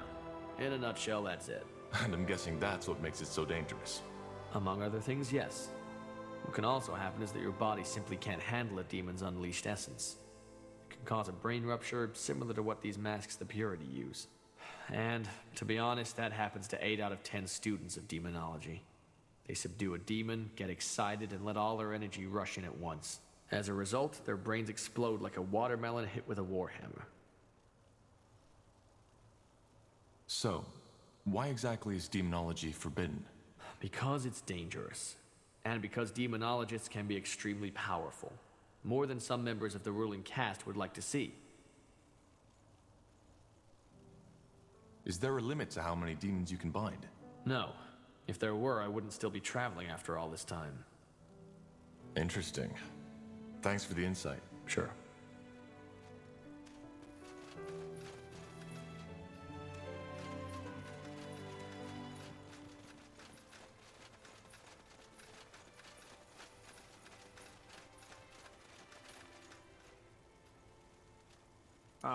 Yes. Yes, Corporal? How can I help? Well, there's something I've been meaning to ask you. How did you become an assassin? Why do you want to know? Because I want to know my allies. Huh. I see. In short, my mother sold me. And after an incident, my owner noticed my talents. He started to train me to carry out jobs for him. And when I was 17, he had an accident. I've been an independent assassin ever since. Your mother sold you? But where? Why? Because she needed the coin, and already had 4 children to feed. And as for your first question, where there is demand, there is a market. Particularly in a big city like Greyfell. It's not as uncommon as you might believe. That's quite the story. Is it? Even if she needed the money, that's despicable. Well, to her credit, she didn't take it lightly. At least as far as I can remember. I was only 7 when that happened. That doesn't make it better.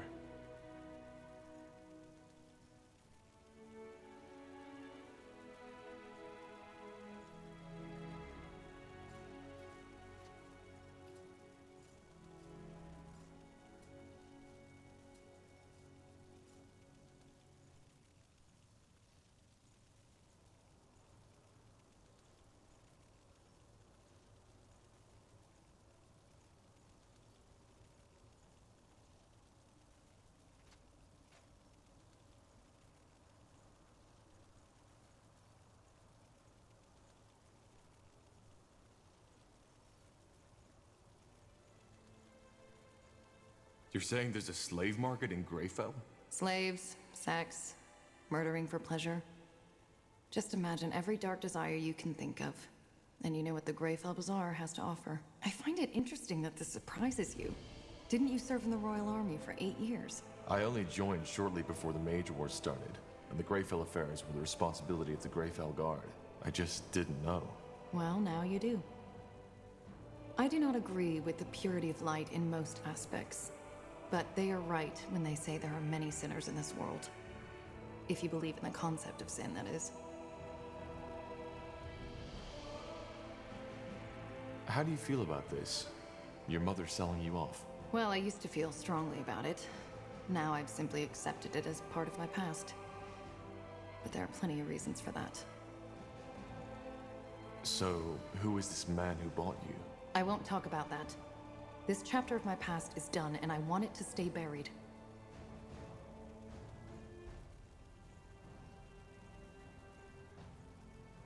That sounds like you're hiding something. I am. But it should be of no relevance to you. So, tell me, Pariah, how did you become the Betrayer's child in the first place? It's rare for a child to defy their own father. That's simple. My father was a monster, and I had to stop him. A monster? Interesting. What makes you call him that?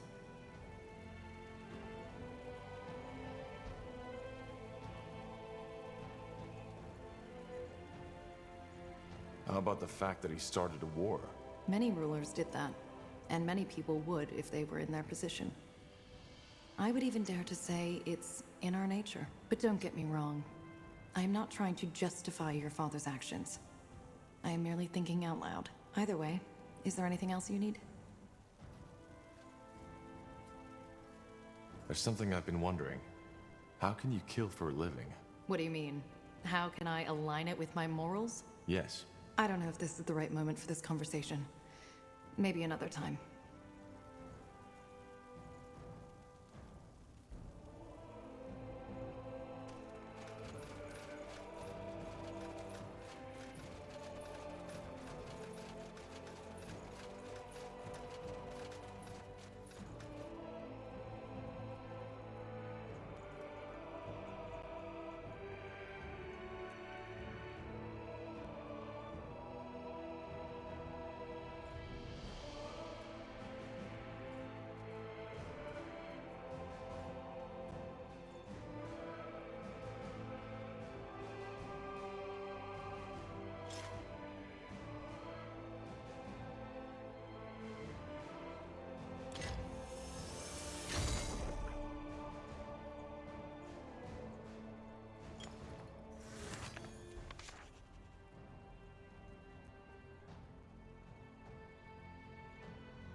Huh?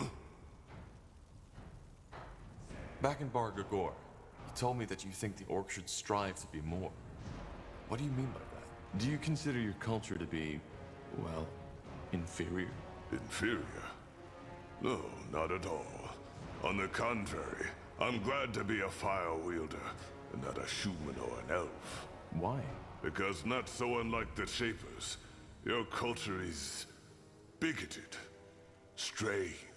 You like to tell yourselves you're more than the animals you slaughter for food. You call yourselves civilized. But in the end, You look for the struggle just as anything and anyone else does. But of course you don't admit to it. You want to be better than that. And the result are lies, intrigue, wars, and assassinations. Their culture is so bizarre that it's almost amusing.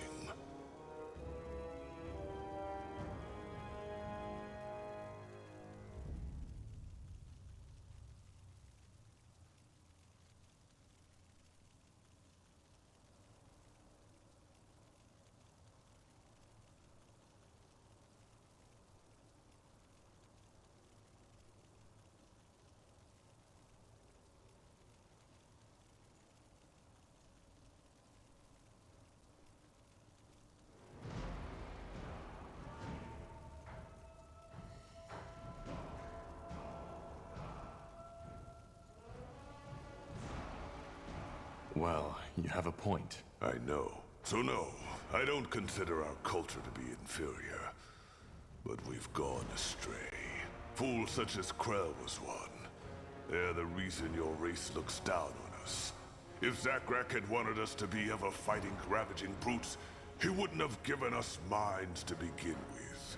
Every brawl, every battle, every war has to have a purpose. It isn't something done for pleasure. Yes, it can be enjoyed. But at its core, it is ritual. The most basic one of nature. In other words, violence and war are good and necessary, but only within measure? Yes, and it should be learned from. That's where most orcs disagree. They claim to value wisdom, but when asked to choose between words and a club, they always choose the club. And as you see, this is why our culture has stagnated. In its current state, there will never be an orc empire, a great tribe, or the earth-shaking horde Zarek envisioned. So what you want is to lead your people to a better future? You make it sound so dramatic. For now, the Fire Wielders are a good start. And by helping you, they will hopefully see that diplomacy and strength don't always contradict each other. After that, we shall see. Don't you think a world without violence is possible? No. Why? Isn't that what we should all aspire to? We should aspire to a lot of things. But tell me, Tahar, this world has existed for millennia. And has there ever been peace? Lasting peace?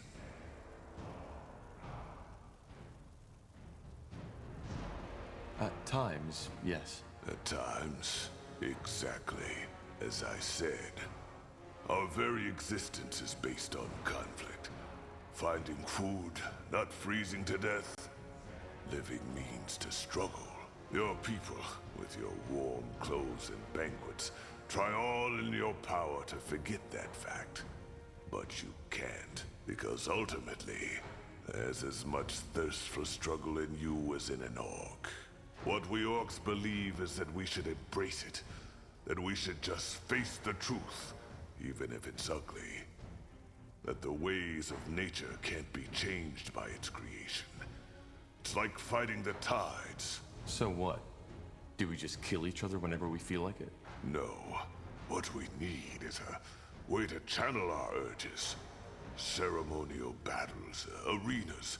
A society that is centered around survival and strength, and gains, rather than loses stability from it. Because if we simply suppress these urges, such as humans, the elves, and the dwarves do, they will at one point only erupt even more violently.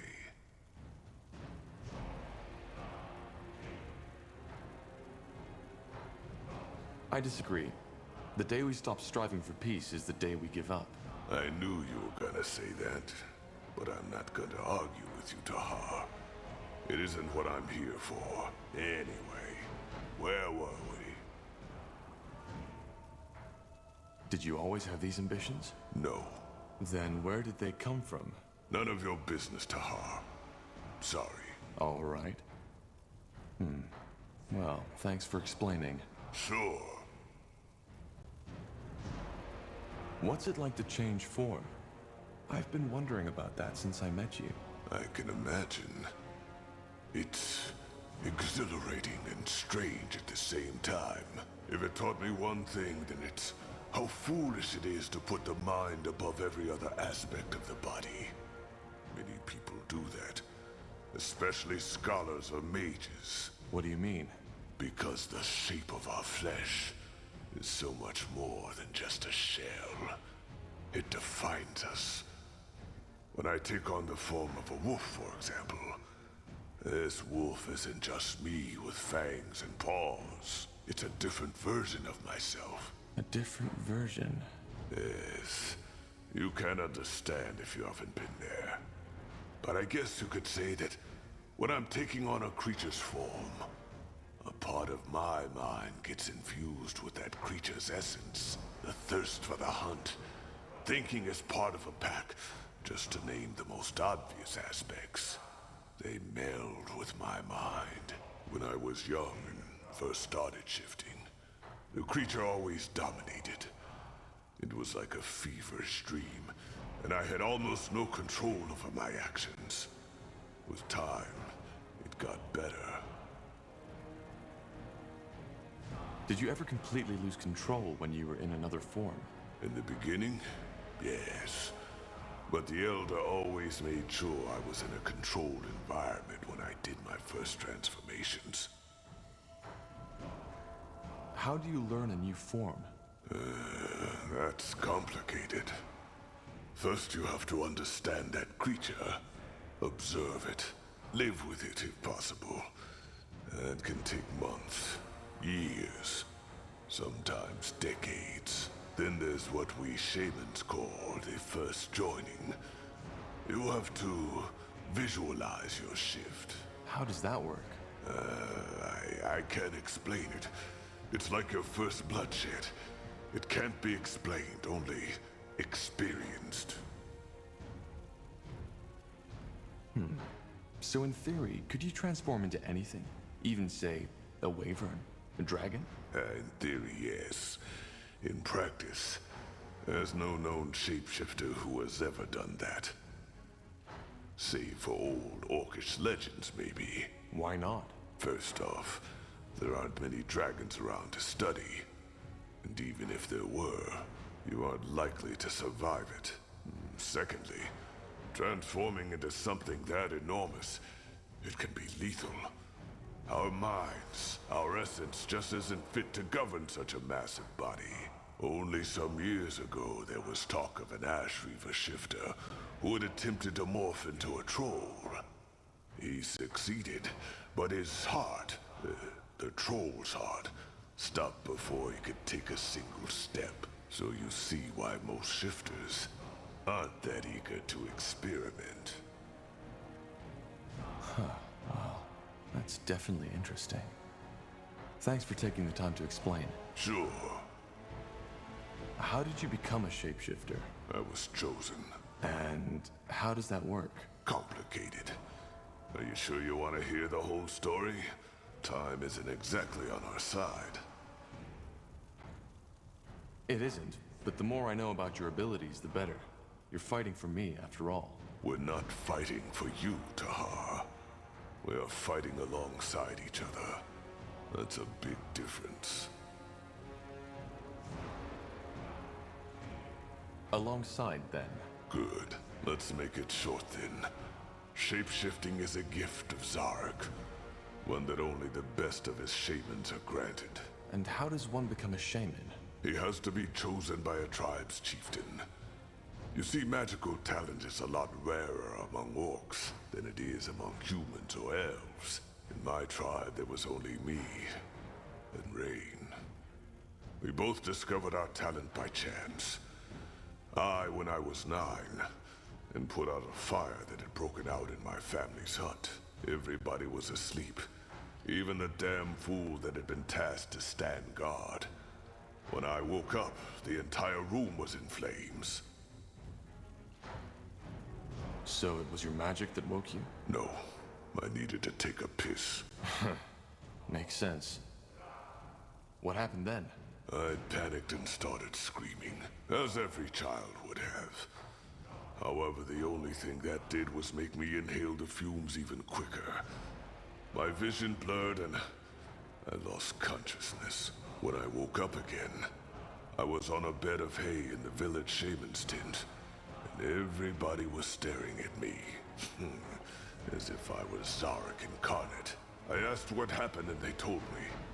Just when I had lost consciousness, it had started to rain. Not just a little. It was a full-fledged storm, a deluge from the skies. With not even a minute, all the tents in the village had been flooded. The fire wasn't extinguished right away, but was quickly put out by the other orcs that had been awoken by the storm. That's impressive. Well, it was also my last successful weather ritual. If it hadn't been, Barker Gore would be all meadows and forests by now. According to my brothers, I had an orange shimmer in my eyes and was muttering strange words when they took me to the shaman. She told me that was a clear sign that I was gifted, and that I had fire in my blood, as my tribe likes to say. Of course, it changed my life entirely. All of a sudden, I was my Cal's pride. It was strange, not just for me, but also for my kin. How did your family take it? Well, they were proud. But they also weren't sure how to treat me anymore. For example, my father stopped taking me out on the hunt because he was afraid that something might happen. Which is ridiculous. Shaman or not, an orc who can't wield a spear isn't an orc at all. Also, my siblings became withdrawn. Jealousy, of course, but also estrangement. All of a sudden, their baby brother had become this strange being, which had apparently been bitten by Zarek himself. I'm sorry to hear that. Don't be dramatic. There's worse fates than being the one gifted orc among thousands. Who trained you? The healer? Yes, but only about her craft. Primitive ghost callings, alchemy, medicine. I learned my magic from an elder who lived in a tiny shack a 15-mile march from our village. I woke up every day before dawn, walked for 2 hours, served him, and received my lessons. Then returned to my Cal shortly before midnight. It was hard, yes, but it was insightful.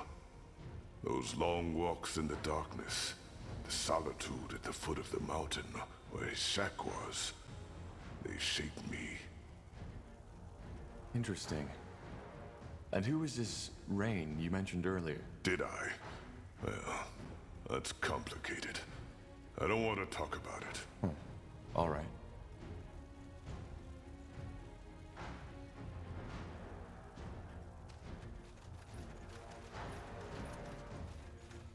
Yes? Looking for some orcish craftsmanship?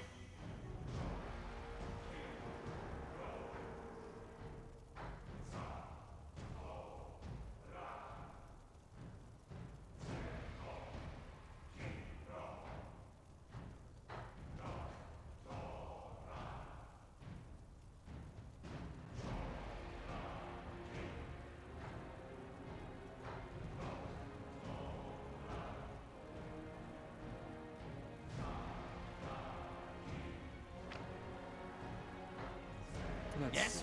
Looking for some orcish craftsmanship?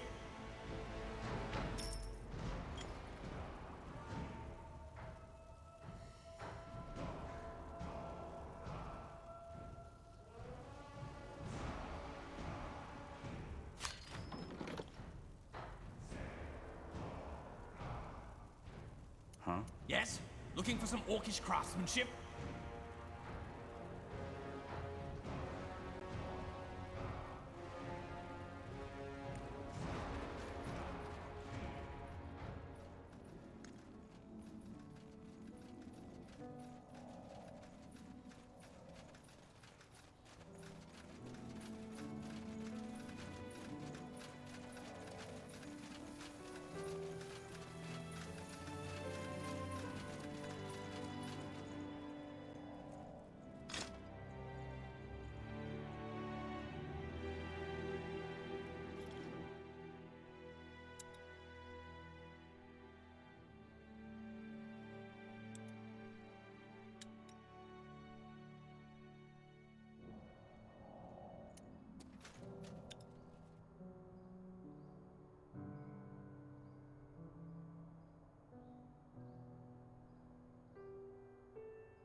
Blazes.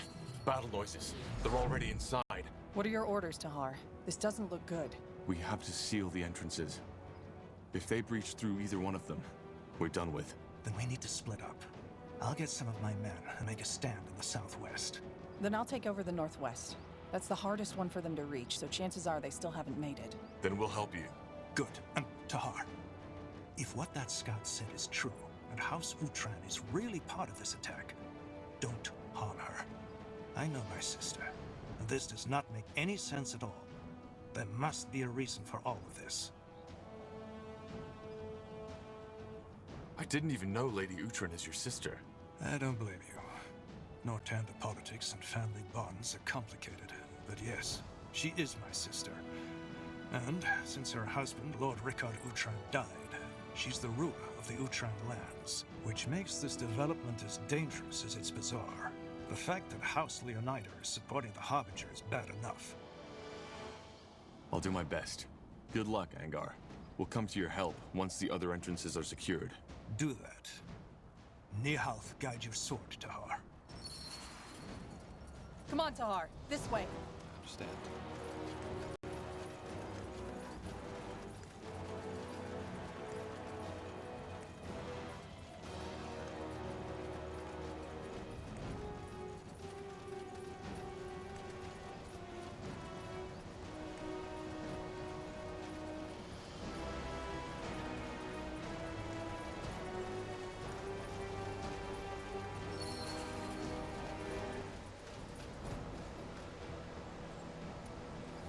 Tahar, you're awake.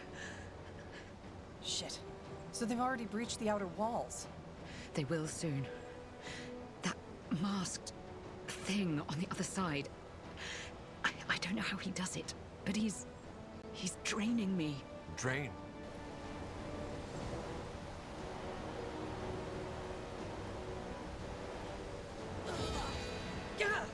Iria!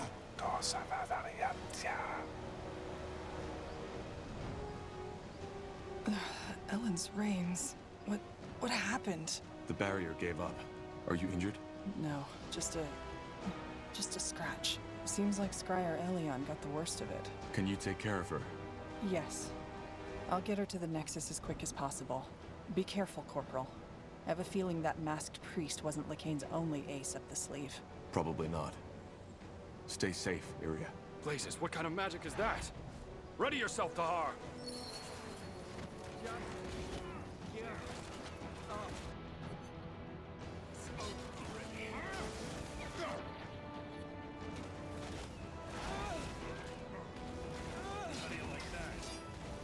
One down! Not the real one, though! It's over already.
Baron. Interesting. So Mullendir's watering system didn't extend all the way up to here. Or parts of it broke over the centuries. That it's remained functional until now is already a phenomenon as it is.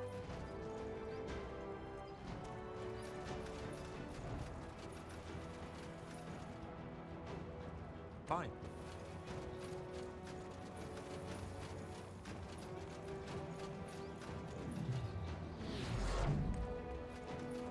Whatever's necessary. We're fighting.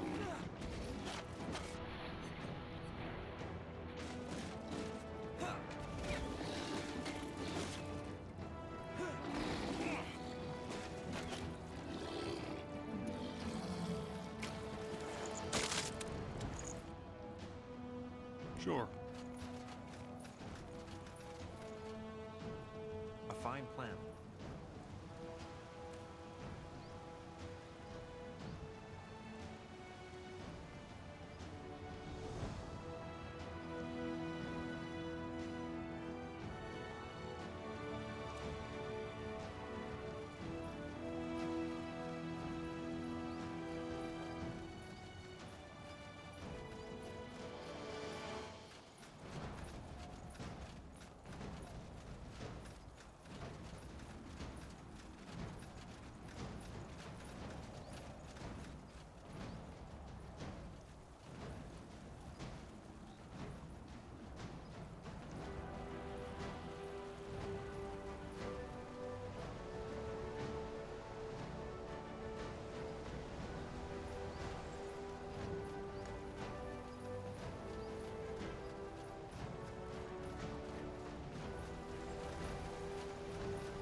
We'll make short work of them.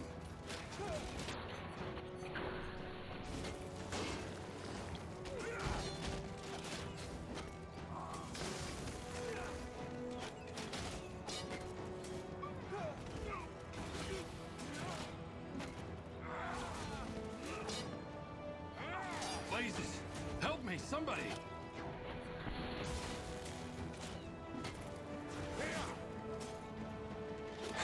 Another illusion. Who would have guessed? Who was that? If I had to make a guess, I'd say he's one of his commanders. Fine.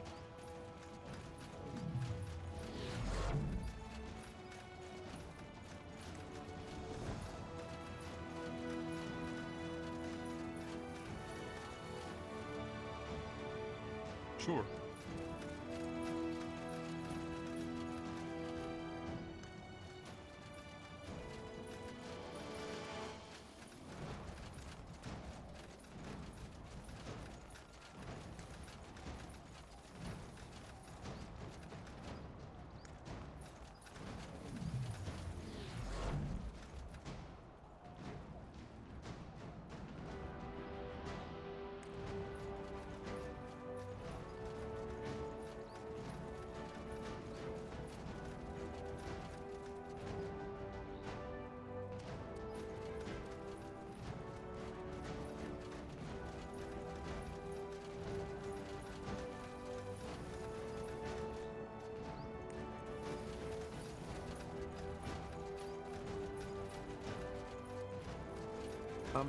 Yes, of course.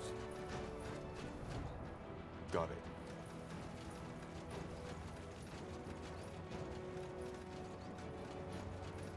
Sure.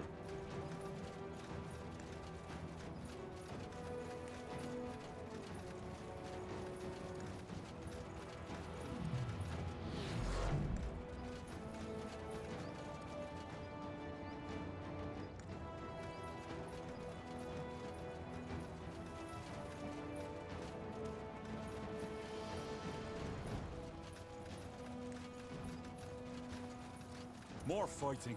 Does this never end?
They will fall.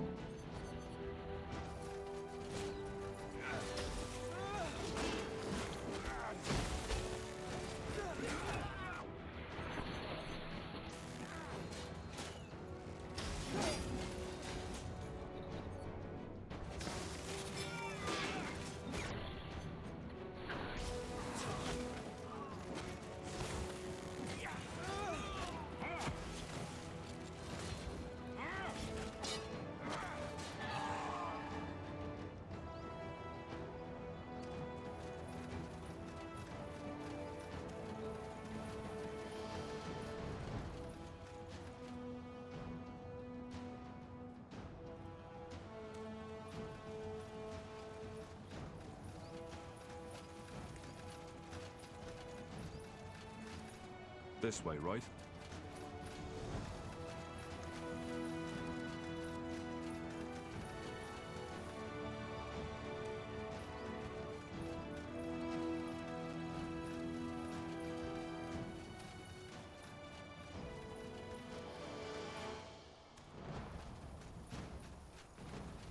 That's the way.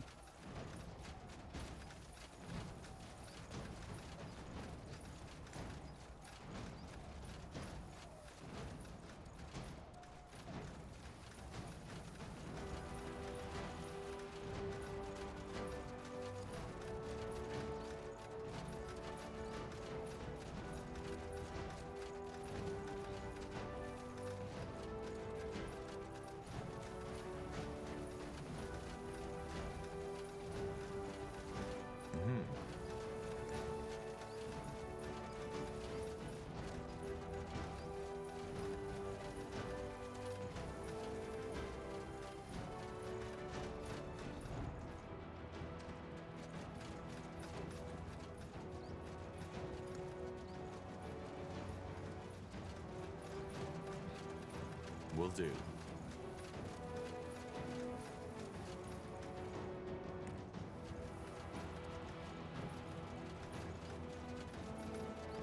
Got it.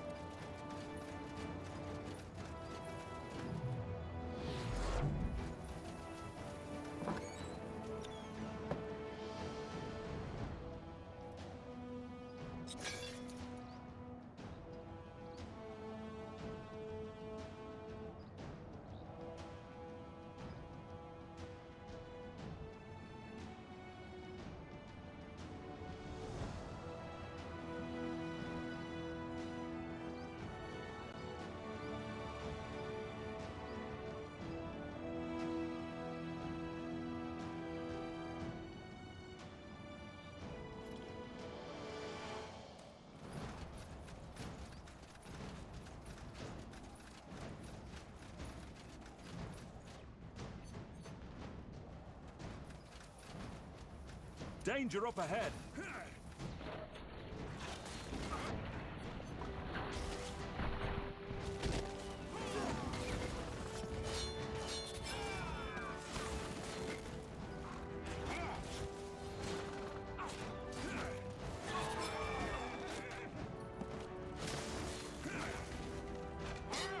Help! Please!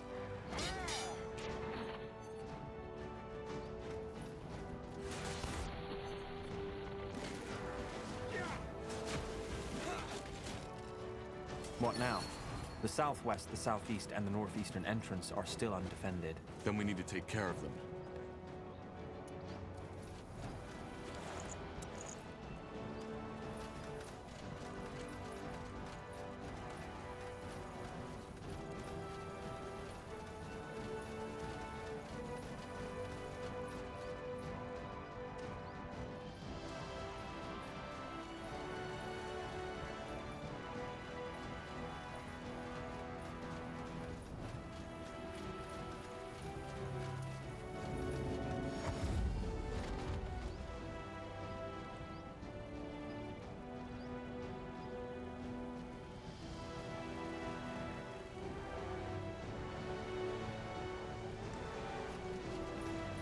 Zarek's fangs. Tahar. Zal Raka. What's the situation? I don't see any Purity men around here. No, not Purity, but someone else. According to my scout, they're gathering their forces down that valley. My gut tells me they're waiting for reinforcements. If it's not the Purity, who are we dealing with? Another one of the royal houses? No, I don't think so. To me, they look like bandits. But they're fighting under Aeonir's banner. And the man my Kayran hunter took down had the Purity symbol tattooed right across his forehead. The Bane. The ones who massacred the Northander outpost in Leafshade. Huh. Yeah, that fits. Damn it. What's the plan then? Well, now that you're here, I say you move out and crush them. We'll hold our position and cover your backs. Simple enough. All right then. Move out. Sure.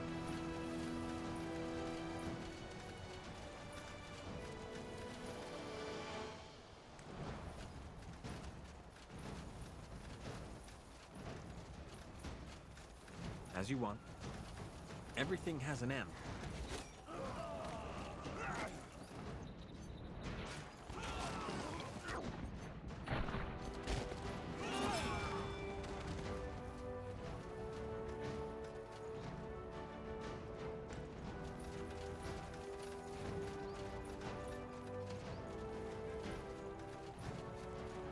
Understood.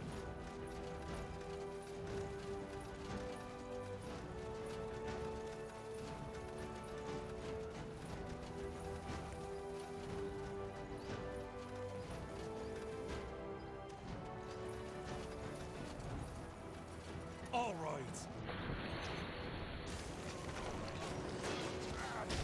That's all? I'm only getting started.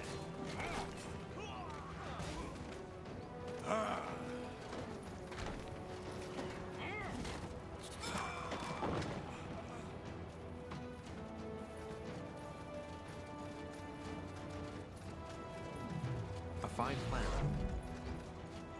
I will do as I must.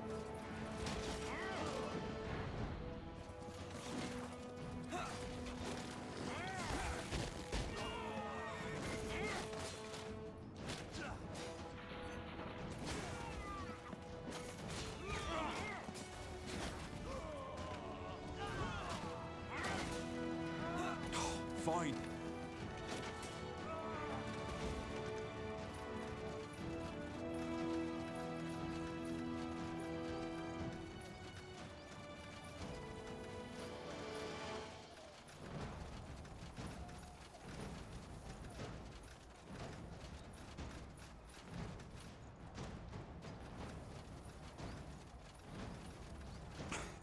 Blasted armor.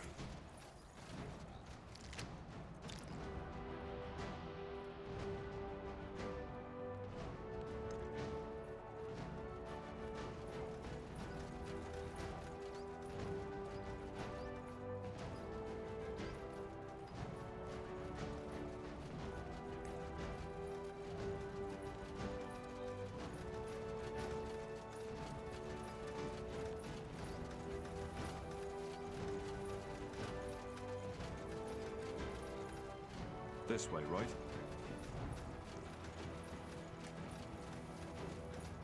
All right.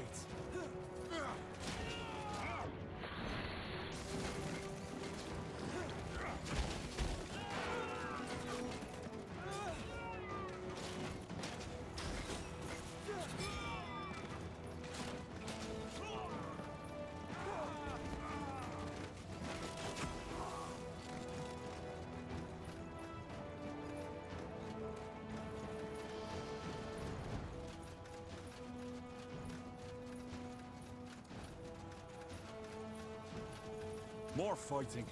Does this never...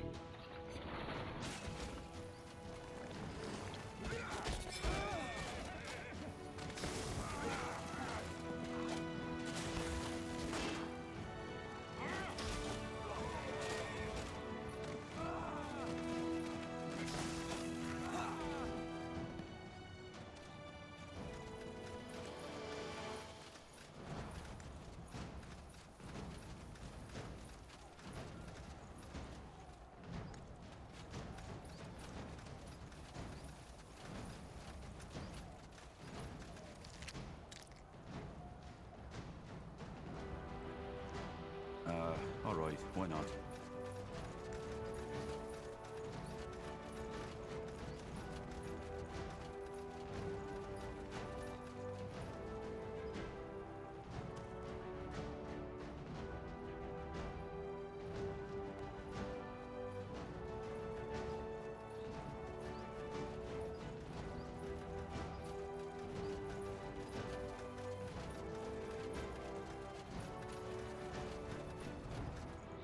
Mm-hmm.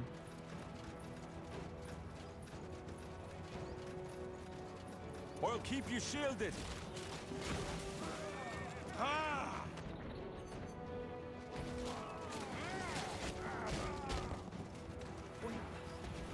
Your struggle is pointless.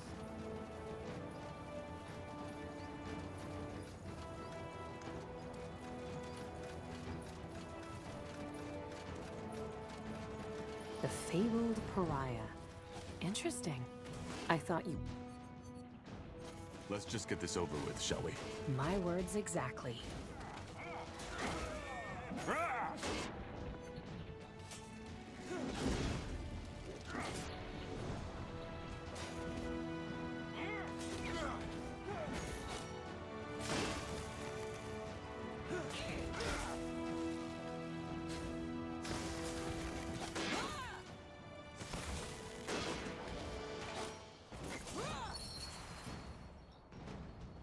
Let's see.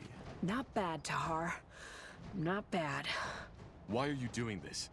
Throwing your lives away for some deluded madman? Deluded? You're confusing something, Tahar. The Harbinger is pure. We're pure. You. People like you are who are making this necessary. It wasn't always like that, you know. A long time ago, this world was a world of peace. But then man gave in to temptation. They were weak, and they chose sin over virtue, sin over purity. And now look where we stand. Our history is a testament to our corruption. Wars, rape, hunger, illness. They are Aeronir's punishment for defying him. But that era has come to an end. We will make the world pure again and make it worthy of Aeronir's return.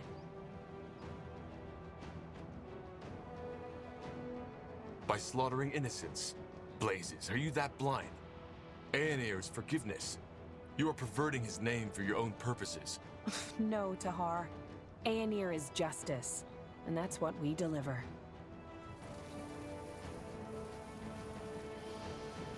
What the? Go after me and lose your city and your friend, or save them and let me go. Your choice.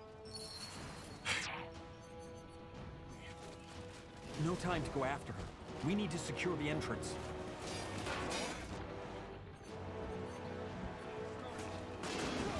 Healing! They killed one of our heroes! Stay with me, will you?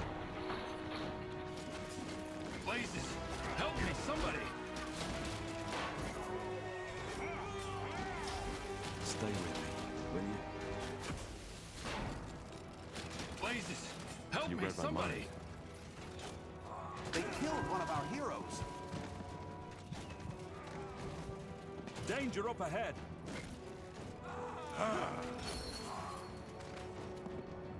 Stay with me, will you?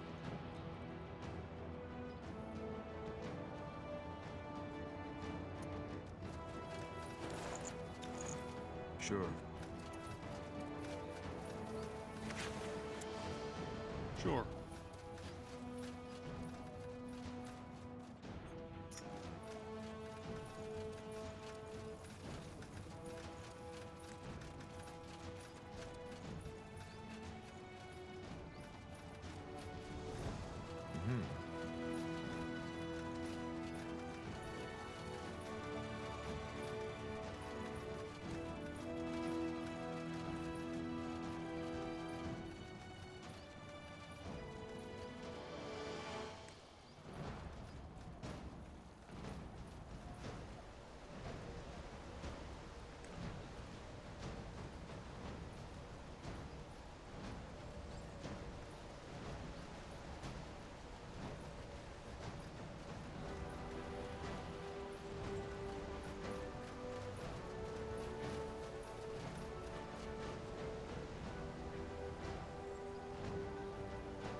Certainly. A trap. I should have seen that. Their leader got away. I figured. But it won't be the last time we see her. We secured the entrance. That's what matters. What about the rest of the city? They attacked from all sides at once. Yes, I know. We'll take care of it. Just hold your position for now. Once all this is over, we'll meet at the Nexus. Understood. Don't die, Tahar. I'll do my best. This way, right? There's still 2 entrances we haven't covered yet. Let's hope it's not too late.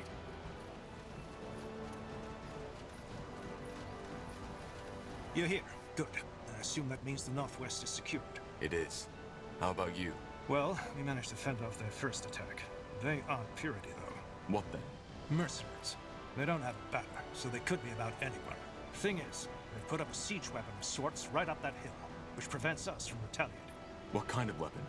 I don't know. It looks like some kind of catapult, but it seems to be magic-fueled and throws fireballs which cause massive damage.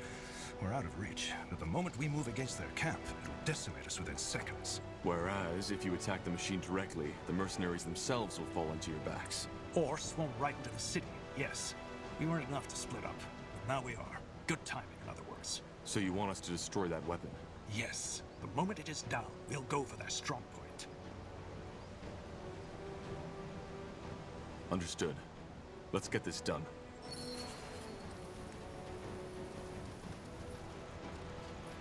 Scribe?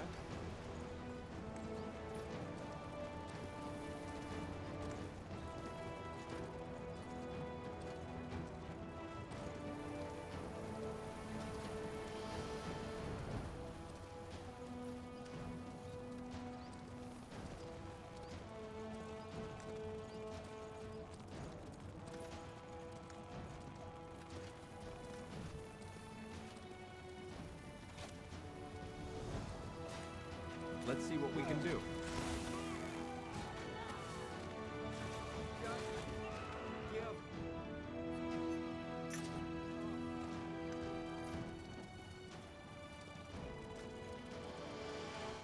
I'll keep you shielded. Whatever's necessary.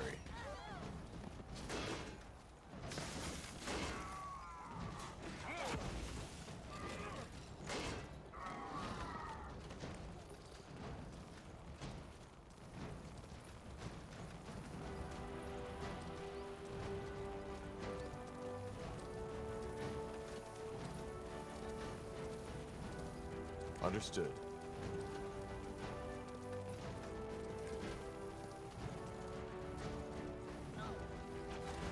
Let us make...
That's the way.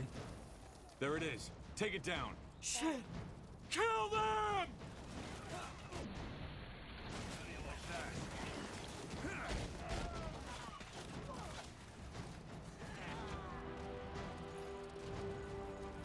Huh? They will burn. As you require. Let's see what we can do. That should do it. Interesting. Blazes. This is Commander Katras from Aenir's Deathmen. So he's fighting for the Purity now. Ah, what a surprise. Katras, why? Don't talk, friend. Fight.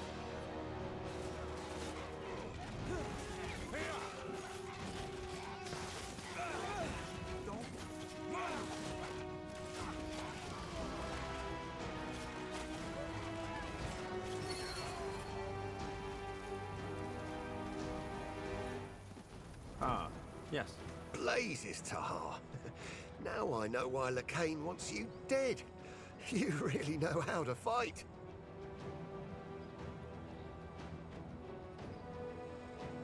Bloody traitor. Siding with the Harbinger? Really? Oh, come on. Don't be so dramatic. It's not as if we were ever allies to begin with. Look, this isn't personal. Lacane and his fanatics took down my camp and gave me a choice. Repent and accept the light, or have some stern-faced priest ram a bloody pike up me arse. So, unless you have some odd fantasies that I don't want to know about, don't tell me you wouldn't have done the same. A loyal man wouldn't have. Well, good thing I never swore loyalty to you or the Empire, isn't it? Don't kid yourself, Tahar. You would have done the exact same thing. Pretend all you like. In the end, we're all selfish pieces of shit. And the only difference between me and you is that I'm honest about it. Any last words? I hate to disappoint, but we're not quite there yet, friend. Goodbye, Tahar. Too bad we couldn't be on the same side this time. What the? A teleport rune. Good thinking. Let's get back to Angar.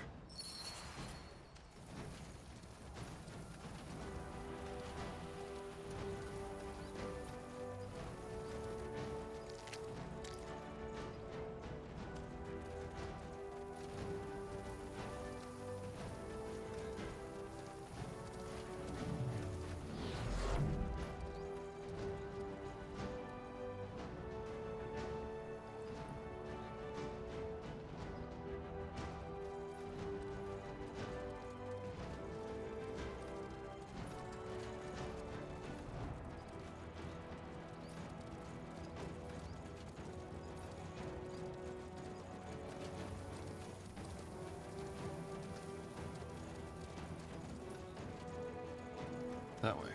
All right.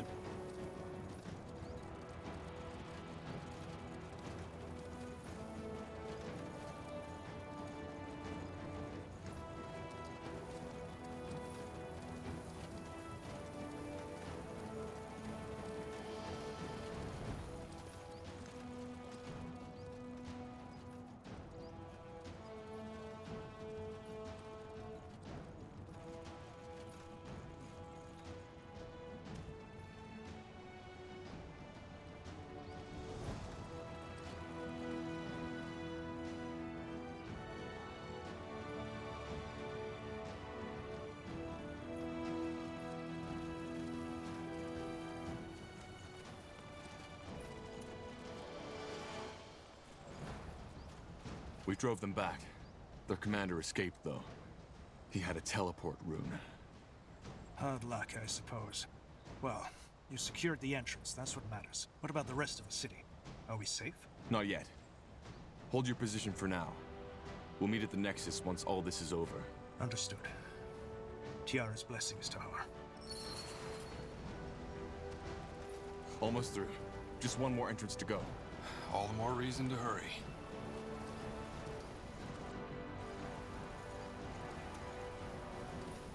What's this? My newest invention. Or, to be more precise, my newly recovered Shaper technology. I call them, Death Towers. Death Towers? Yeah.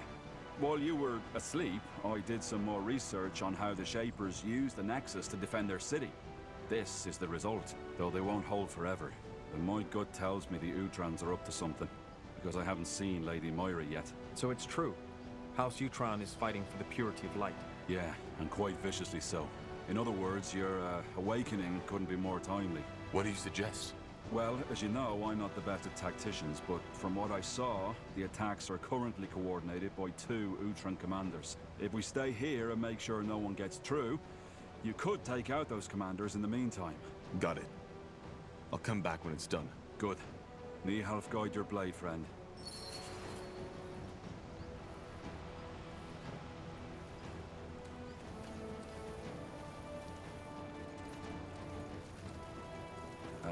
All right, why not?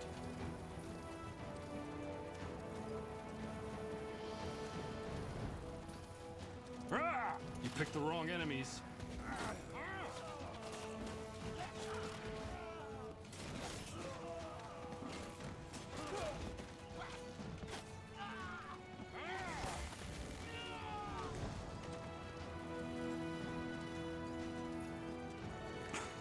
Blasted armor.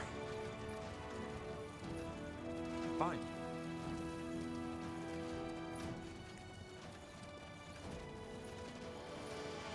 They...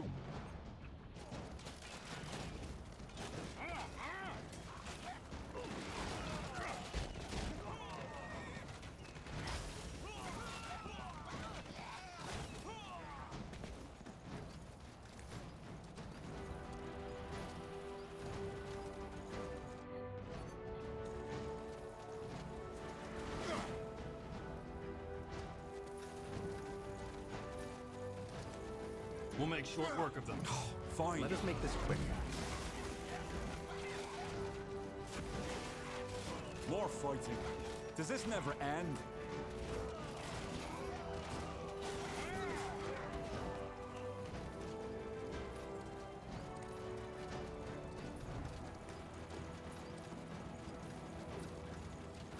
All right.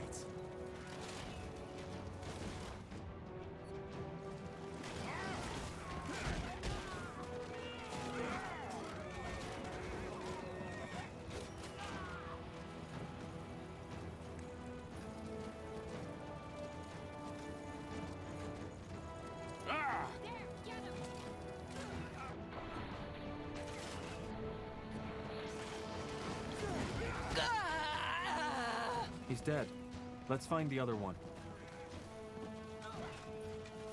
What? That's all? I'm only getting started.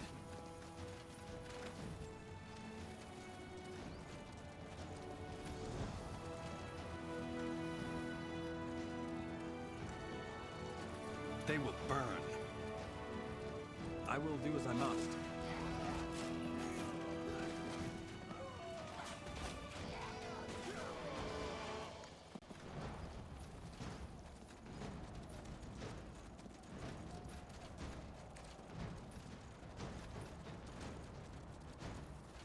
I understand.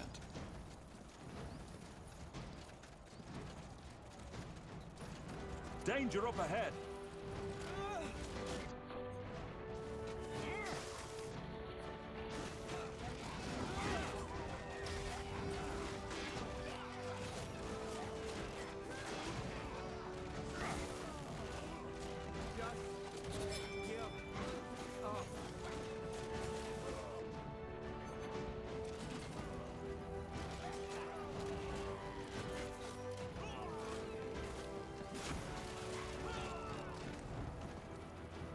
Sure.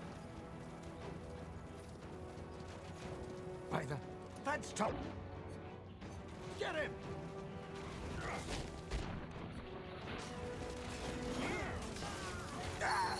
That was the last one. Let's head back to Iskrim. Sure.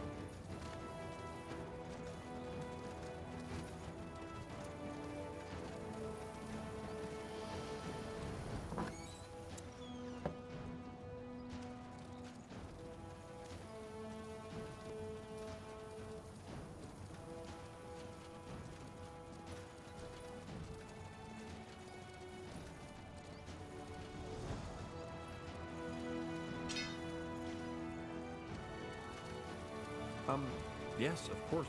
Let us make this quick.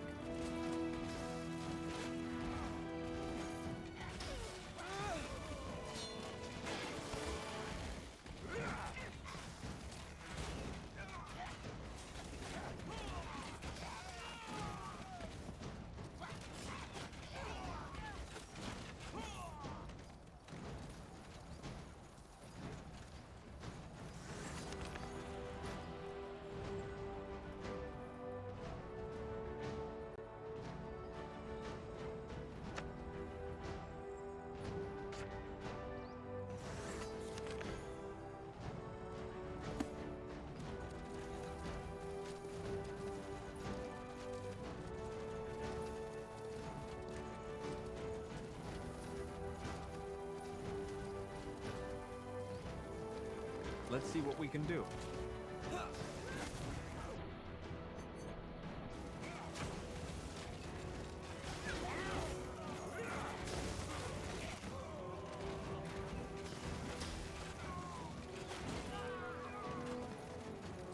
We'll make short work of them.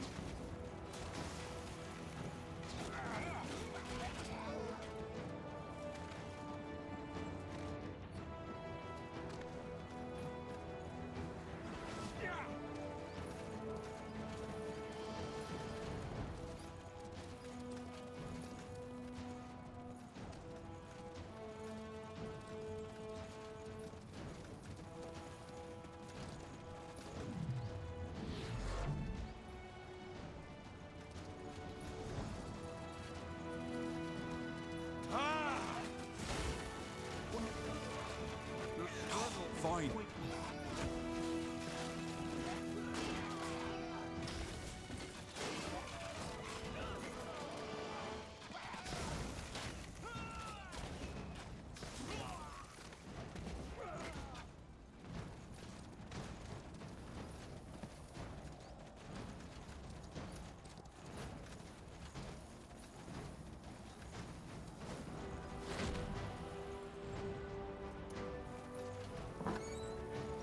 Huh. That looks valuable.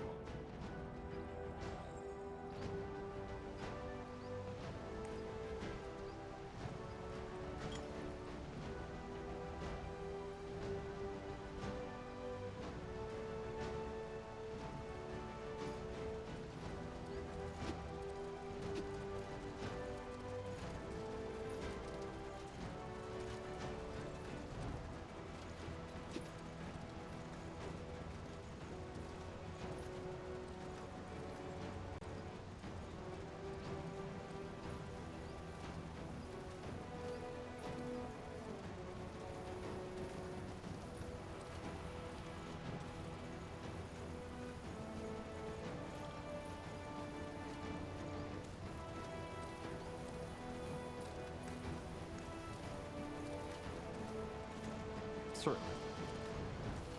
Tahar, did you deal with those commanders yet? Yes. What the? Finally! Lady Utran, what's the meaning of...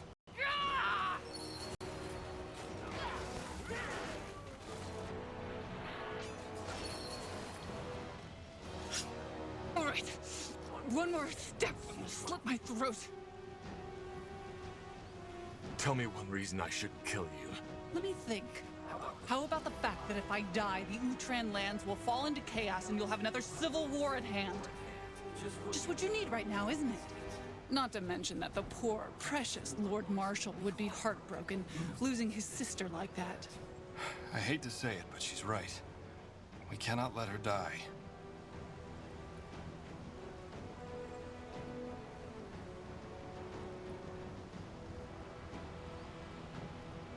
I don't understand. Why did you betray the crown? Explain yourself.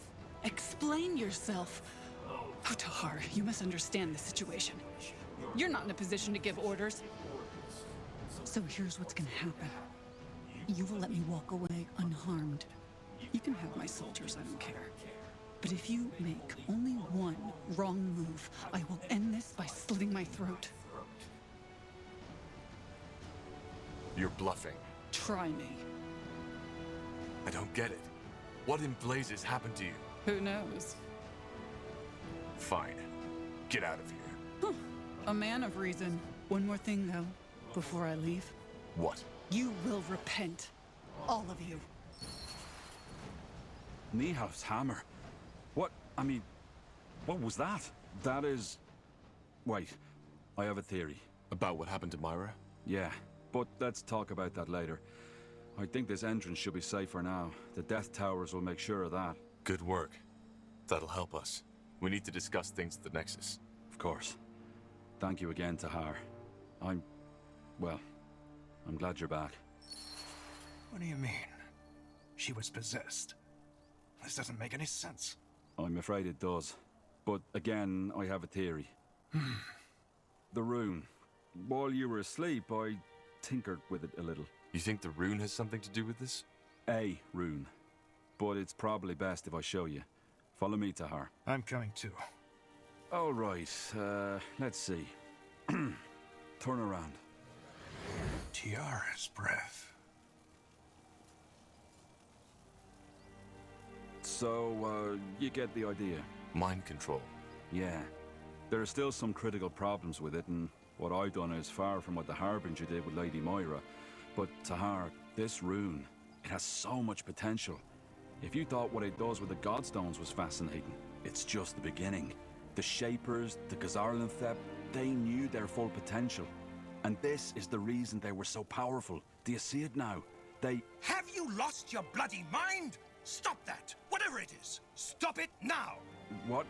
Stop it, for fuck's sake! Fine. You're free. Go and take a nap. Unbelievable. This is unbelievable.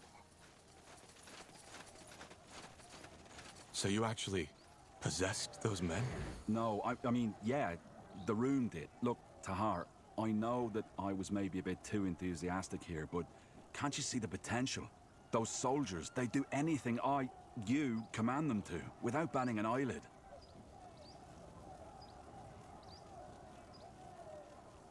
And you think that the Harbinger controls Lady Myra, right? Yes, and in an extraordinarily powerful way, if I may say so. Huh. In other words, we need to find a way to break that possession. Right now, House Utran is under the Harbinger's control. Madness. This is madness. Whatever it is, let's tend to the wounded first.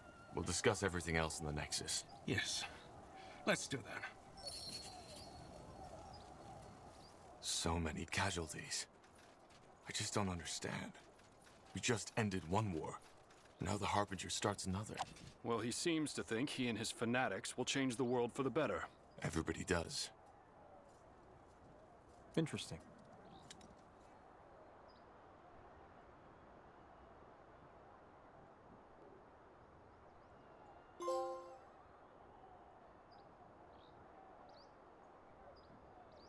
All right, let's catch our breath first. Angar, I'll talk to you when I'm ready to discuss the next steps. Good. I'll be waiting.